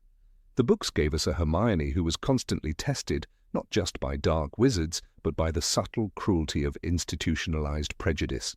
She survived not by luck or charm, but by sheer will and an unshakable belief in her right to exist, to learn, and to fight back. Umbridge tried to expel her spirit, if not her body. But Hermione stood tall, pen in hand, ready to write a different future. In the silence after Umbridge's fall, there was no celebration. Just the quiet return of dignity to those who had been humiliated. For Hermione, there was no vindication, only the continuation of a fight that would follow her beyond the walls of Hogwarts. But she had already won something far greater than a battle of words. She had proven that courage, when rooted in knowledge and principle, cannot be silenced. And yet, cinema chose to reduce her rebellion to snark. It skipped the fire beneath her calm surface. It missed the slow, terrifying pressure of a regime trying to erase a girl who simply refused to fit into the mold. It forgot that Hermione Granger, with her bushy hair and Muggle parents, defied more than just a teacher. She defied the system. Let the record show the bravest thing Hermione ever did in her 5th year wasn't starting Dumbledore's army or entering the Department of Mysteries. It was staring into the eyes of the woman who wanted her gone and refusing to look away. Number 22, Contempt for House Elves. In the labyrinth of Hogwarts' many hallways and secrets, few figures have left as chilling a mark as Dolores Jane Umbridge. Her name alone conjures memories of quills that carved into skin, of pink cardigans that masked tyranny, of sickly sweet smiles hiding cruel intent. Yet one of her darkest inclinations was never captured on film, her unapologetic disdain for house elves, and her firm belief that creatures like them deserved no sympathy, no rights, and certainly no voice. While the films presented her as a controlling force within the Ministry of Magic and an authoritarian presence at Hogwarts, they omitted the quiet but brutal ideology she nurtured behind her prim exterior. The ideology that some beings were born to serve and should remain silent in their service. Her contempt for house elves was not born of ignorance, but of deliberate belief. Umbridge didn't just ignore their suffering, she scorned anyone who dared to see them as sentient beings. This aspect of her character became especially clear during her encounters with Hermione Granger. In her 4th year, Hermione had founded SPEW, the Society for the Promotion of Elfish Welfare, out of a sincere and righteous indignation at the way house elves were treated. While most of the Hogwarts staff politely ignored Hermione's efforts, Umbridge met them with thinly veiled mockery and open derision. There is a lesser-known passage from a ministry report, referenced briefly in the Daily Prophet, where Umbridge is quoted as saying, "A house elf is happiest with a task in hand and silence on their tongue. Freedom confuses them. They lack the faculties for self-governance." Though the source never made it into the books or films, it is consistent with the values she vocalized while overseeing the welfare of subhuman magical creatures department at the ministry, a title already soaked in prejudice. When Hermione tried to place knitted hats and socks for the house elves to find, and thus free themselves, Umbridge reportedly laughed upon hearing of it. She scoffed, claiming it was a childish delusion born of Muggle sentimentality, reducing Hermione's activism to mere foolishness. She viewed kindness as weakness, and weakness as something to be extinguished. The cruelty lay not only in her words, but in her policies. As senior undersecretary to the Minister for Magic, she personally opposed any legislation that aimed at improving the lives of magical creatures. In the archives of the Department for the Regulation and Control of Magical Creatures, her name is attached to multiple vetoes and reversals. She rejected a proposal that would have granted house elves access to magical health care, and another that suggested giving them regulated work hours, calling both ideas absurd interference with natural magical hierarchies. Her ideology was clear: strength ruled, and submission was the natural order for the weak. House elves, in her view, were fortunate to be allowed to serve. One unnamed ministry worker who had witnessed her berate a young intern for referring to a house elf as a little fellow recounted how Umbridge said, "Use such sentimental words again and I'll reassign you to the ghoul task force. Creatures like that aren't fellows, they are tools, and tools don't need affection." This disdain wasn't just directed at house elves in general, but particularly at individuals. When Creature, the old and bitter elf of the Black family, was summoned to the ministry for a welfare inspection, Umbridge insisted he be returned to his proper custodians, namely the House of Black.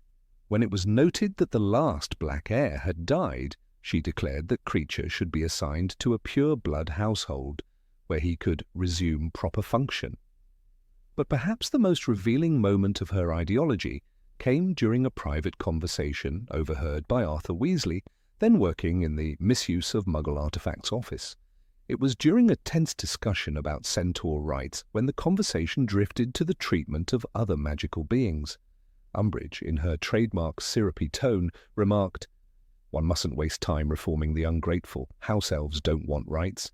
They need direction, a firm hand, and a clean broom." The comment made Arthur's skin crawl. and he later relayed it to his wife Molly. "It was the way she said it," he told her, as though she were talking about cattle, not living beings with thoughts and feelings. It was this perspective, and that elves were beasts of burden, barely above tools, that revealed the deeper, more sinister nature of her politics. In truth, Umbridge's worldview extended far beyond mere cruelty. It was rooted in a fundamental belief in magical superiority, not only over Muggles, but over any being not classified as a witch or wizard. In Order of the Phoenix, she referred to centaurs as filthy half-breeds and tried to use authority to suppress them. The way she dismissed Hagrid and insulted his parentage was a direct extension of this same contempt. It's no surprise, then, that she had no empathy for Dobby, the most famously freed house elf. Dobby represented everything Umbridge detested: disobedience, autonomy, and loyalty to ideas rather than masters. When Dobby aided Harry in Order of the Phoenix by revealing the location of the Room of Requirement, Umbridge was furious. Although she never discovered who helped Harry, she ranted in staff meetings about corrupted house elves who forget their place and meddle in affairs far above their rank. When one Hogwarts staff member suggested that the increase in elf agency could be linked to Dumbledore's policies, Umbridge turned red with fury. "Dumbledore coddles the disobedient," she snapped. "In a proper school, elves would not wander freely. They would stay in the kitchens, unseen and unheard, and they certainly wouldn't be taking orders from students." What makes her hatred especially dangerous is that it was disguised behind regulation, framed as order and tradition. She didn't advocate for abuse directly. Instead, she codified it, wrapping cruelty in bureaucratic language. This wasn't raw sadism, it was systemic domination, a belief that the natural state of some beings was subjugation. She never struck a house elf, but she ensured they remained shackled through rules and silence. In one of the abandoned ministry memos later leaked to the press, Umbridge had scribbled a margin note on a proposal to increase elf representation in magical workplaces.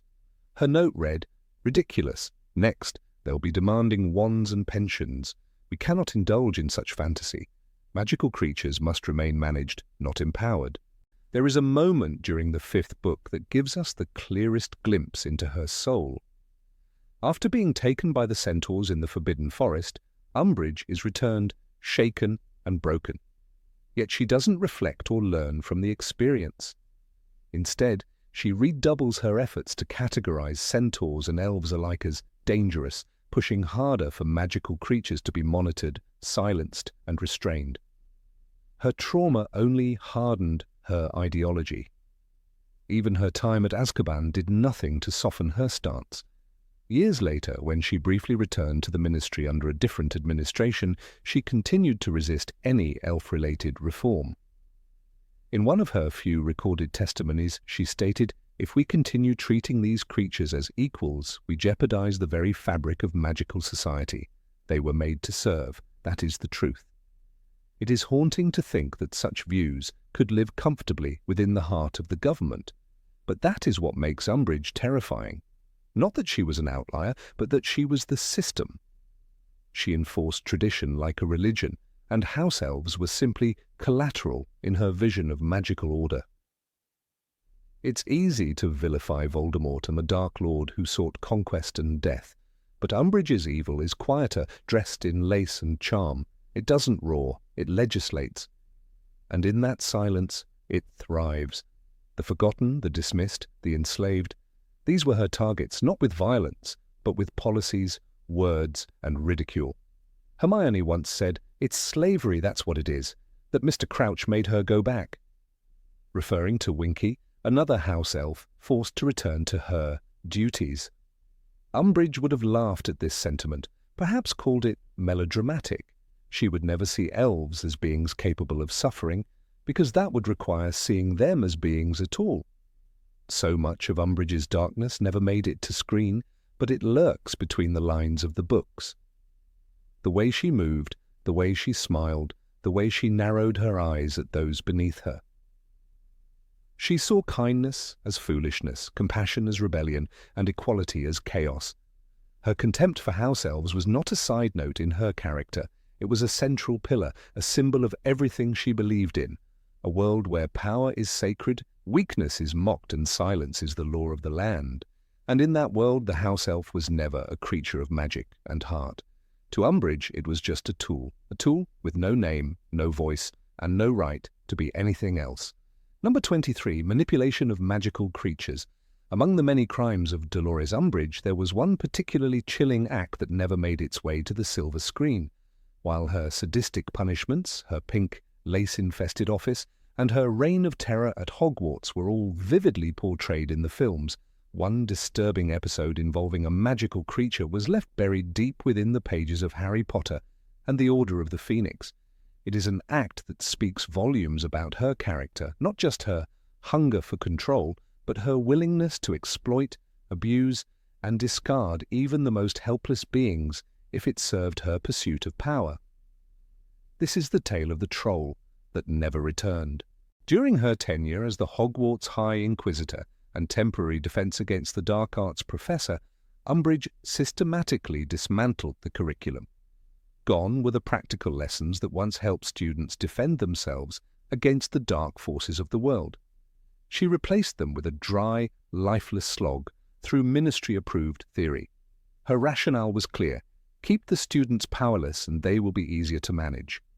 As she famously declared in her nauseatingly sweet voice, "You will be learning about defensive spells in a secure, risk-free way."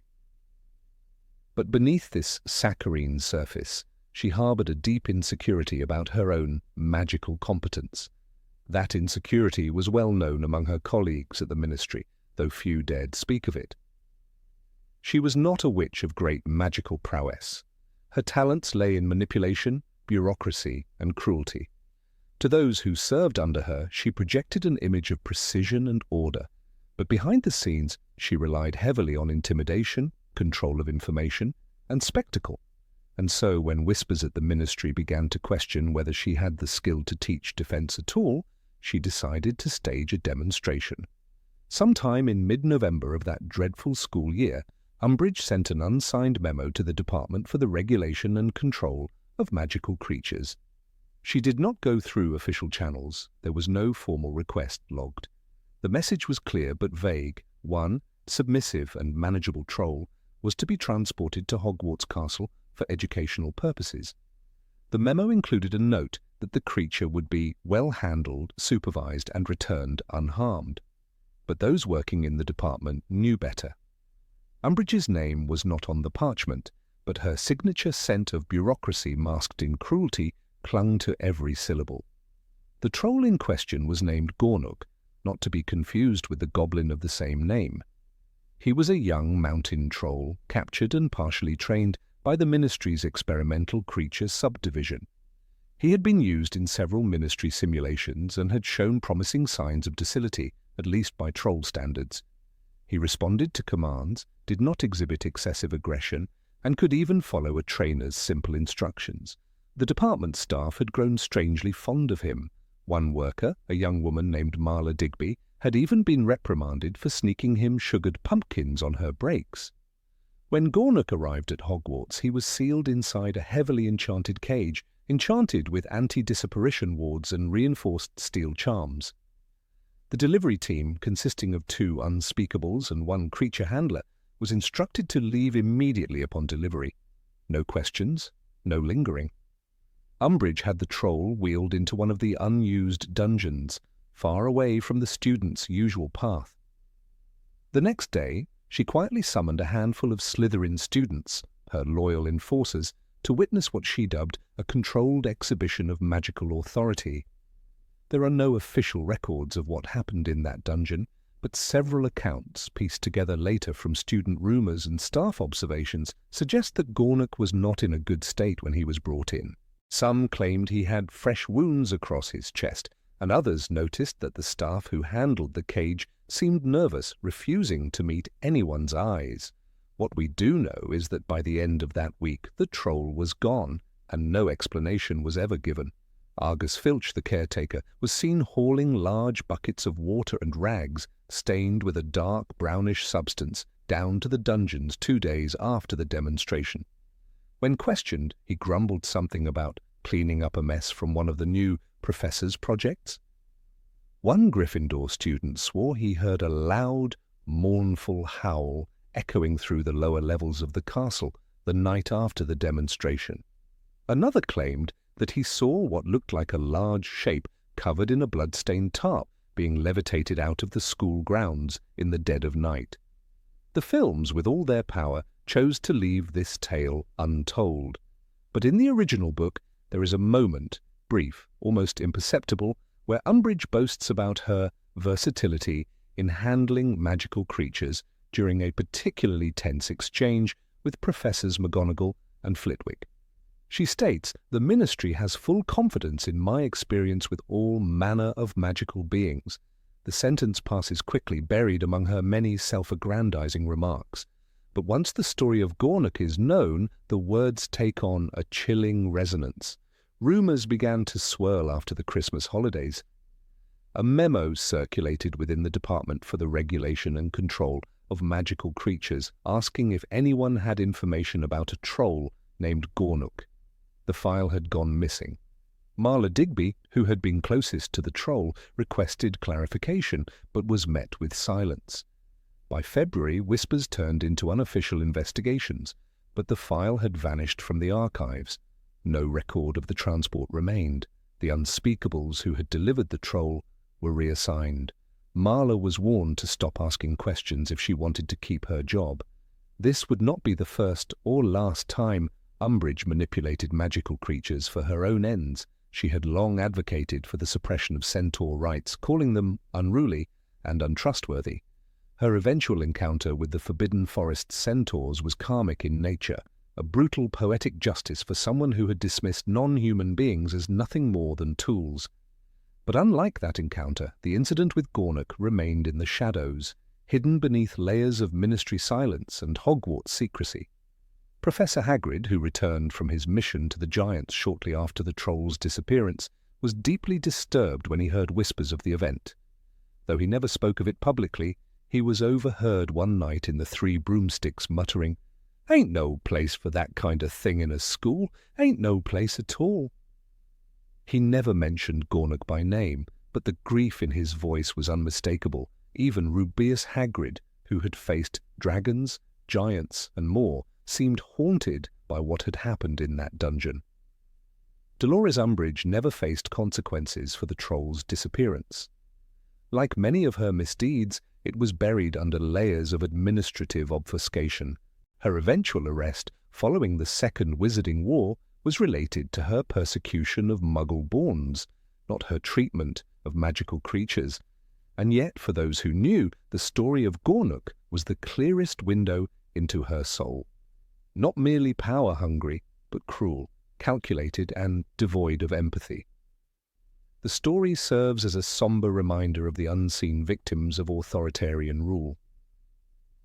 While much attention is given to the students she tortured, the teachers she undermined, and the policies she enforced, the creatures she used and discarded are too often forgotten.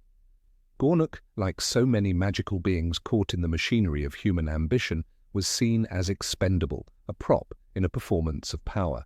His fate, shrouded in secrecy, remains one of the darkest stains on Hogwarts history. This manipulation of magical beings wasn't unique to Umbridge, of course. The wizarding world has long struggled with its treatment of non-human creatures. From house elves to goblins, centaurs to werewolves, the pattern is one of systemic neglect and exploitation. But what makes Umbridge's actions especially heinous is the intentional, calculated nature of the act. She didn't merely benefit from a broken system, she weaponized it. She turned Gornuk into a living puppet, and when he failed to serve her image, she erased him. Years later, when Hermione Granger began her post-war work at the Department for the Regulation and Control of Magical Creatures, one of her first initiatives was to recover lost records and investigate historical abuses. Though no direct proof of Gornuk's fate could be found, Hermione stumbled upon several redacted documents that hinted at unauthorized handling of Class 4 magical beings by an educational officer. One file bore the initials DJU. Hermione, recognizing the initials, quietly folded the parchment and slipped it into her personal file. She never spoke of it publicly, but in private she told Harry and Ron she got away with more than we ever knew. In the grand tapestry of the wizarding world, the story of Gornuk may seem like a footnote, but it is precisely in the footnotes that the truest horrors reside, not in the grand battles or the public betrayals, but in the quiet rooms, the locked dungeons, and the silenced victims. Umbridge's manipulation of magical beings was not a singular act of cruelty, it was a reflection of her core. Behind every lacy teacup and every rule she etched onto the school's walls, there was always something rotting beneath. Had the films included this subplot, viewers might have seen a more complete portrait of Dolores Umbridge, not just as a bureaucratic villain, but as a monster hiding behind ministry robes. The story of Gornuk reminds us that cruelty often masquerades as order, and that silence can be more dangerous than open conflict. In the end, it wasn't spells or duels that marked Umbridge's darkest moment. It was what happened when no one was watching, when she thought no one would care. But someone did care, and someone remembered. Let us remember too. Number 24, the Book of Informants. When Dolores Umbridge arrived at Hogwarts as the new Defense Against the Dark Arts professor, she brought with her a peculiar blend of pink cardigans and dark authoritarianism. Most fans remember her for the quill that carved words into Harry's skin, the formation of the Inquisitorial Squad, and her cold smiles that masked a deep-rooted desire to control. But what many forget, or perhaps never knew, is that she also introduced one of the most sinister tools of surveillance ever crafted within Hogwarts, the Book of Informers. It was a large, leather-bound tome, locked with silver clasps and kept behind Umbridge's desk in the High Inquisitor's office. No one saw her write in it. She didn't need to. The entries appeared by magic, submitted by students, anonymously, through enchanted scrolls placed in drop boxes around the castle. A small sign above each box read, "Help maintain order, report suspicious behavior," a perfectly civil suggestion on the surface, but underneath, a weapon of quiet destruction. The idea was introduced after Umbridge's infamous educational decree, number 24, which banned student organizations not approved by the High Inquisitor. Following this, several anonymous tips had reportedly led to the breaking up of clandestine study groups and late-night meetings.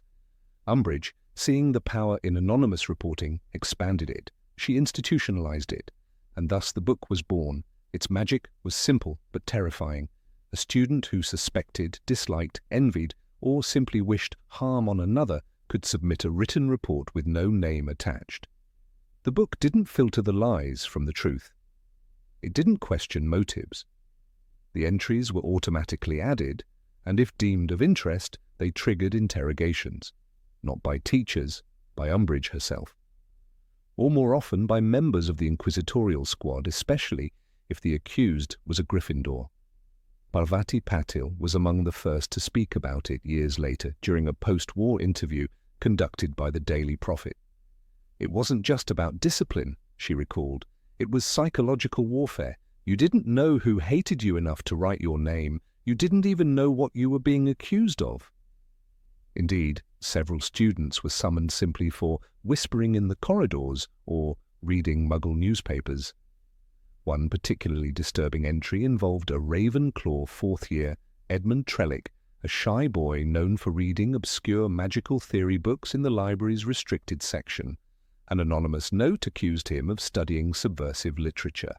The books weren't banned, not officially, but Umbridge saw fit to detain him for uncooperative behavior and failure to disclose reading intentions.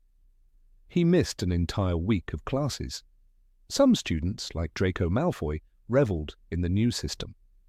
Not content with the power of his Inquisitorial Squad badge, he used the book to maintain dominance in more subtle ways. An accusation of suspicious behavior could throw a rival's week into chaos, especially before Quidditch matches or exams. It wasn't always lies. Sometimes it was the twisting of truth, like when Malfoy reported Ernie Macmillan for questioning ministry authority. Ernie had merely voiced doubt over the ban on the Quibbler. That was enough. The book contained hundreds of entries by the time Dumbledore returned. Not all were malicious, some were born of fear. First years reported their roommates for breaking curfew simply to avoid getting punished themselves. It created this feeling that everyone was watching you, Seamus Finnegan remembered. Even in the Great Hall, you didn't speak freely. You never knew who'd be listening or writing. The worst part was the silence. Students who were summoned to Umbridge's office often returned pale and hollow-eyed.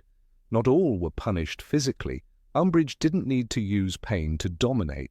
Psychological pressure, veiled threats, and the fear of repeat appearances did the trick. In one chilling case, a third year named Marianne Boyle was accused of maintaining secret contact with outside groups. It was a baseless claim. Her only offence had been corresponding with her aunt, a Muggleborn activist. The letter was intercepted. The accusation made it to the book.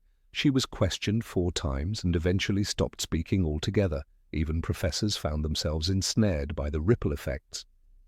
Professor Flitwick, though quiet and compliant, saw 2 of his top students mysteriously drop out of his advanced charms class. They were afraid, he admitted later, afraid to be noticed, afraid that excelling might attract attention. The book became a sort of silent god. It dictated guilt without evidence, whispered lies in ink, and watched the castle through invisible eyes.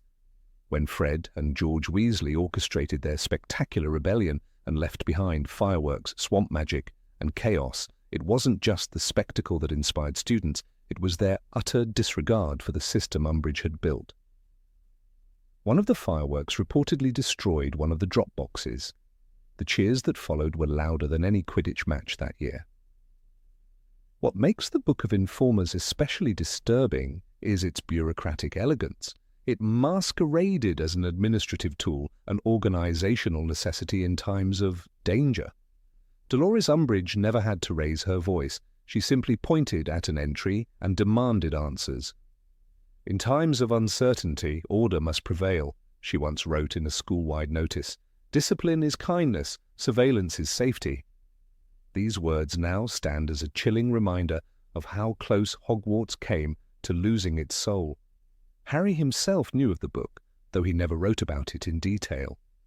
In Order of the Phoenix, he mentioned to Sirius that even the portraits are listening. But he never fully explained the extent of Umbridge's reach.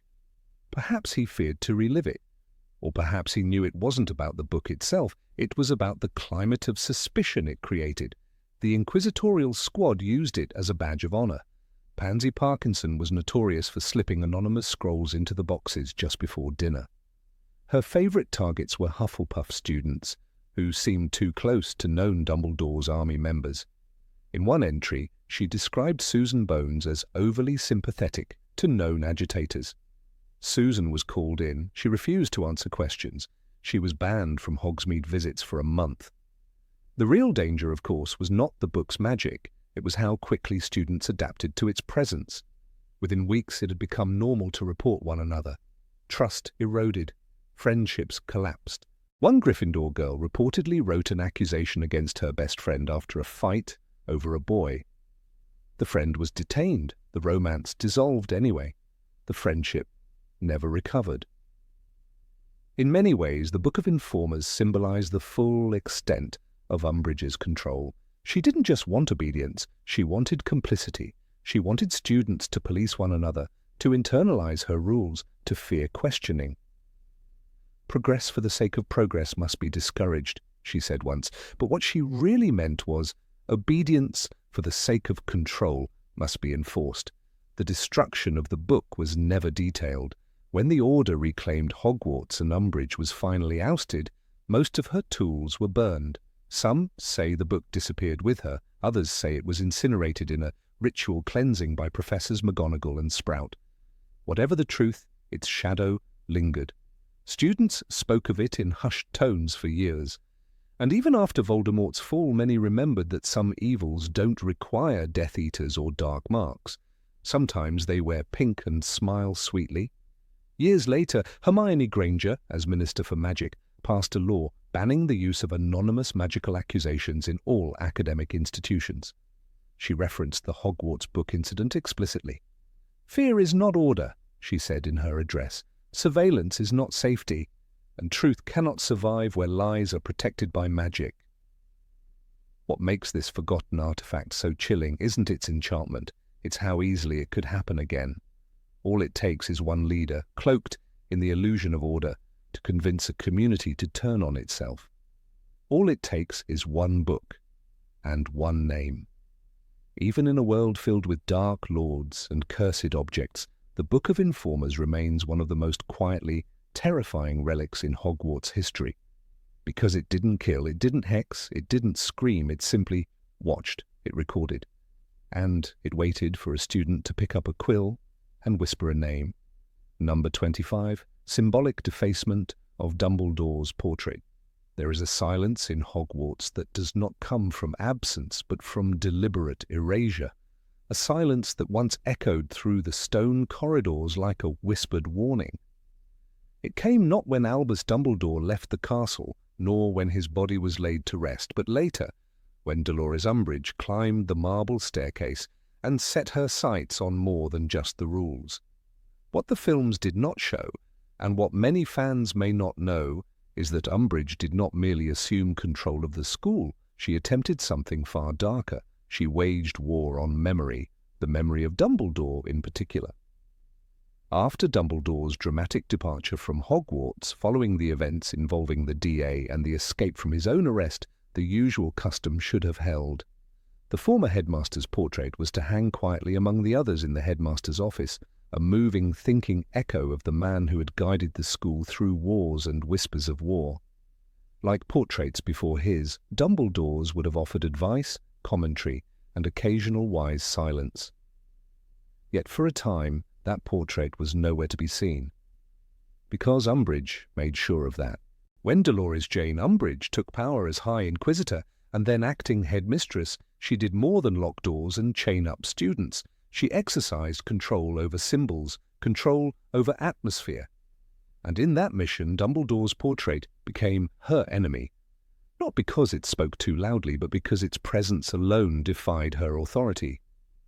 Within days of taking over the office, she ordered the portrait to be removed, not simply taken down and leaned against a wall, but rolled, wrapped, and carried down to the dark recesses of the Hogwarts storerooms, where light barely touched the stone. It was Argus Filch who did the deed, muttering under his breath about portraits that think too much of themselves. He dragged the canvas down the corridor, avoiding the eyes of the other portraits that turned away in silent protest. The space Dumbledore once occupied above the fire, his customary perch, where he watched, contemplated, and sometimes offered cryptic guidance, was suddenly blank. The fire still burned, but the warmth had gone. There were rumors, of course. The portraits on the wall whispered to one another in the hushed tones of oil and dust. One tale told of Umbridge entering the storeroom a week later with a wand in hand and a spell unspoken on her lips. A muting charm, perhaps, a sealing curse, something ancient and silencing. Some said the portrait still moved its mouth, but no sound ever came.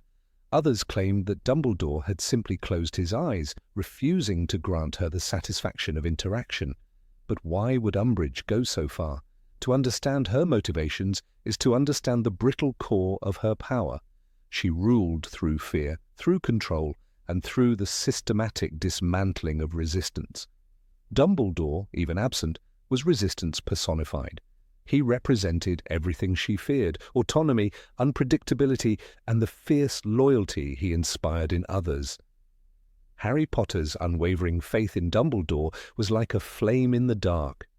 Umbridge didn't just want to extinguish the fire, she wanted to destroy the matches. Dumbledore had been more than a headmaster. He had been the moral compass of the school. To many students, especially those like Harry, Hermione, and even Neville, he was an idea, a reassurance that good still existed in the world. Umbridge, by contrast, operated in absolutes, in rules inked in blood red, and in punishments designed to humiliate. A silent Dumbledore meant no reminders, no guiding whispers, no disapproving eyes watching her reshape the school into a ministry fortress. It is crucial to remember the timeline. In Order of the Phoenix, after the breakout at the Department of Mysteries, and the exposure of Voldemort's return, Dumbledore's name was cleared. But for a time, when Harry shouted to the heavens that the Dark Lord had returned, the Ministry, and by extension Umbridge, treated Dumbledore as a liar, a dangerous provocateur. Removing his portrait was not just about disrespect, it was political, it was surgical, it was an attempt to cleanse Hogwarts of Dumbledore's influence, both physically and ideologically. One Ravenclaw student, Marietta Edgecombe, once confided to her doormate that she overheard Professor Flitwick muttering, "If she could, she'd tear down the castle brick by brick until not even his shadow remained." Flitwick never confirmed the quote, but his silence was telling. Even professors, bound by contract and compromise, watched in mute horror as the very spirit of the school was scrubbed away. The symbolism of portraiture in the wizarding world is rich and complex. A headmaster's portrait does not merely capture a likeness, it holds a fragment of presence, a ghost of thought, a ripple of soul. It is an interactive echo able to observe, advise, and reflect the essence of its subject. For centuries, the portraits of headmasters had offered continuity across generations. Their wisdom, accumulated over centuries, gave Hogwarts a collective mind. Removing a portrait in that context was an act of cultural assassination. Umbridge, in her usual style, did not announce the portrait's removal. It simply vanished. But the absence spoke louder than any proclamation. McGonagall, usually measured in her public comments, was seen standing before the empty frame one evening long after curfew, her lips pressed tight, her hand clenching the edge of her tartan shawl. She said nothing, but her silence was as sharp as a scream. When students noticed the portrait's absence, they asked questions, first in whispers, then louder. But Umbridge deflected. "Old decor," she reportedly said.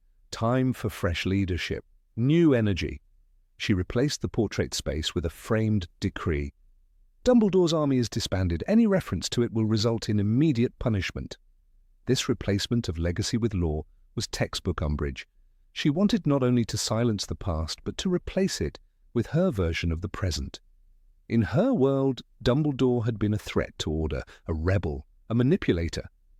But what she could never understand, what no law or decree could erase, was the love the students held for him. Even Peeves, the castle's most chaotic resident, took offense. He'd zip through the hallways shrieking, "Where's the beard? Bring back the beard!" He painted little moustaches on Umbridge's own framed photos. He even tied pink bows on the empty hooks where Dumbledore's portrait once hung, as if mocking her desecration.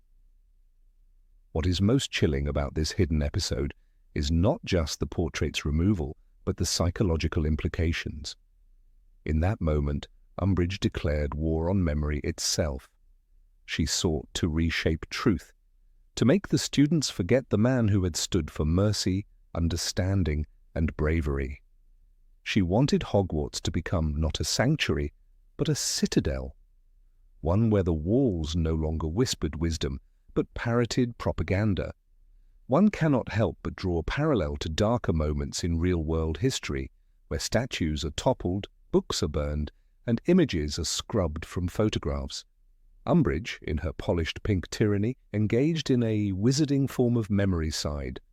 The fact that this act was left out of the films is perhaps unsurprising. It is not a spectacle of action, but of intention. Yet it reveals the true depth of her villainy. It is worth recalling that when Dumbledore returned to the school after Umbridge's fall, no official ceremony reinstated the portrait. It simply appeared again, as if nothing had happened. Some say the other portraits demanded it. Others claim the magic of Hogwarts itself rebelled against Umbridge's decree, returning what had been taken. Dumbledore's painted figure resumed its place, calm and smiling. But something in his eyes had changed. There was gravity there, a sadness that had not been there before. Later, when Harry visited the office in the Half-Blood Prince, he glanced up at the portrait. Dumbledore, in his calm tone, said, "Curious how things return to their rightful places given time." Harry didn't ask what he meant. He didn't need to. The fire crackled beneath the frame. The silence had lifted. But the memory of its absence remained. This unshown chapter in Hogwarts history matters, because it reminds us that the greatest threats to truth are not always loud or violent. Sometimes they come dressed in pink, smiling sweetly, clutching a clipboard. Sometimes they do not burn the books. They simply remove the portraits. And yet the castle remembers, the students remember, and even when the frames are empty, the echoes remain. Number 26. Burning disloyal textbooks. One of the darkest and most quietly horrifying moments in Hogwarts' recent history never made it to the silver screen. It wasn't a curse or a duel. It wasn't the work of Lord Voldemort or his Death Eaters. It was the act of a small, smiling woman in a pink cardigan. When Dolores Umbridge took her place as the new Defense Against the Dark Arts professor, the school trembled, but not from a loud proclamation. Her authority seeped in like poison gas, silent, suffocating, and deadly. One of her first unspoken orders revealed just how deep her authoritarian methods ran. She began burning books. This wasn't a metaphorical burning, not a symbolic cancellation or quiet censorship. This was a physical, ruthless purge of literature that did not align with her views. Within days of her arrival, books began disappearing from the shelves of the Hogwarts library. Not relocated, not archived, not labelled, restricted, gone, vanished. And as several students, particularly those in Ravenclaw, soon discovered, some volumes were taken straight from their hands, never to return. Madame Pince, the Hogwarts librarian known for her jealous protection of every volume in her care, protested once, just once. The following morning she was seen silently reshelving ministry-approved titles under the watchful eye of Educational Decree No. 22. Her voice, it seemed, had joined the long list of things that would no longer be tolerated. Later it was rumoured she cried in the restricted section when no one was watching, her hands trembling over empty spaces where books once stood. The decree stated plainly that any materials deemed inappropriate, dangerous, or misleading by the High Inquisitor shall be subject to immediate removal. But what the decree didn't say was what happened after removal. In a hidden courtyard behind Greenhouse 4, where no curious first year could wander and no house elf would gossip, Umbridge had ordered the construction of a small incineration pit. There, in the dead of night, under the flickering torchlight of ministry-controlled lanterns, the purges took place. The first book to be burned was a worn, annotated copy of Defensive Magical Theory by Professor Galatea Merrythought. Ironically, the book was on Umbridge's list of acceptable readings before she flipped through it herself and saw that the former defense professor had left margin notes in her own handwriting, encouraging students to think beyond the text. Context matters, one note read. That alone was enough. The book was seized from Luna Lovegood during study hour. She watched it vanish behind a locked door. The next evening she saw the smoke rise. Over the weeks that followed, more books followed Merry Thoughts into the flames. Creatures of Shadow and Light by Thaddeus Grimble was next. It included a chapter on boggarts that dared suggest they could be linked to suppressed trauma. Utterly unscientific, Umbridge declared, as she tossed the volume into the fire herself. The flames reflected in her spectacles, making her eyes glow faintly red. It wasn't just theory books. Histories were targeted, biographies, spell compendiums, anything that painted the world in shades more complex than her black and white dogma. One morning, Hermione Granger entered the library to find the entire top shelf of Row D, devoted to the wizarding resistance against Grindelwald, mysteriously missing. Replaced for review read a cold note on the shelf.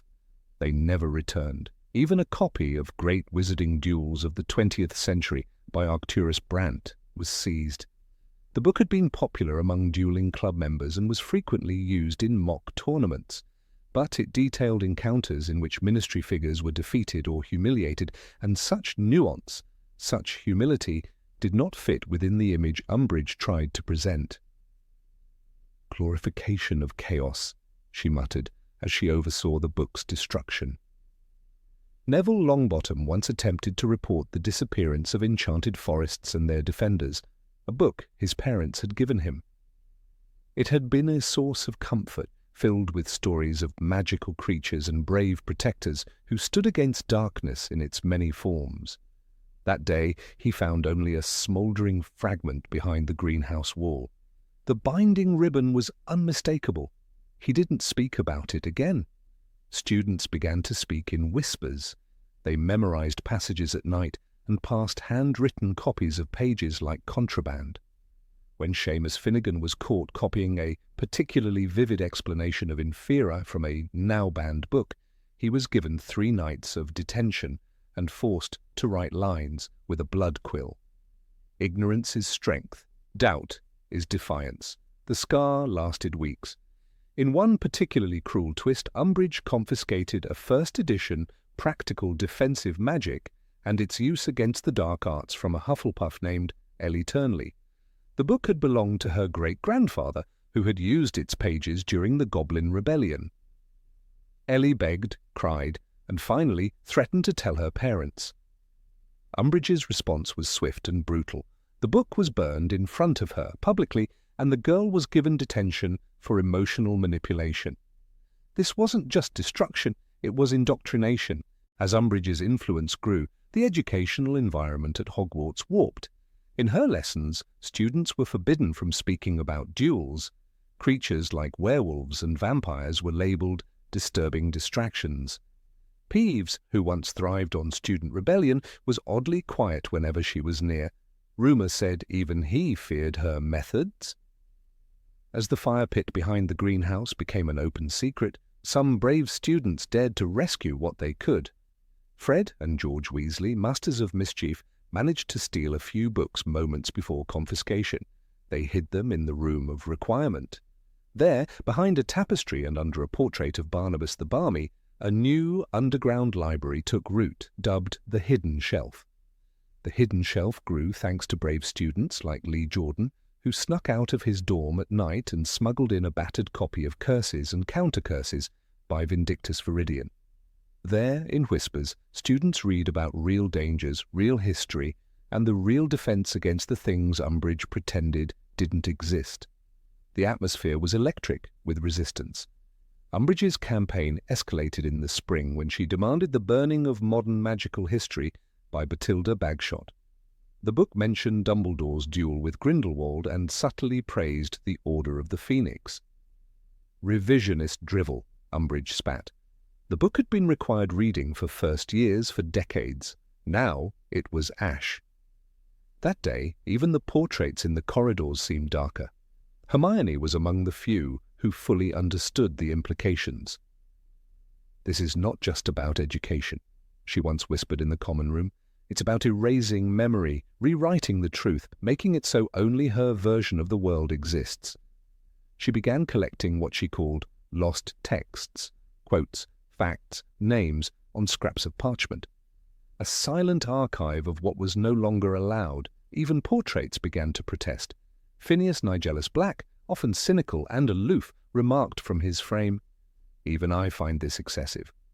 But his voice, like so many others, was ignored. Ghosts, too, noticed the shift.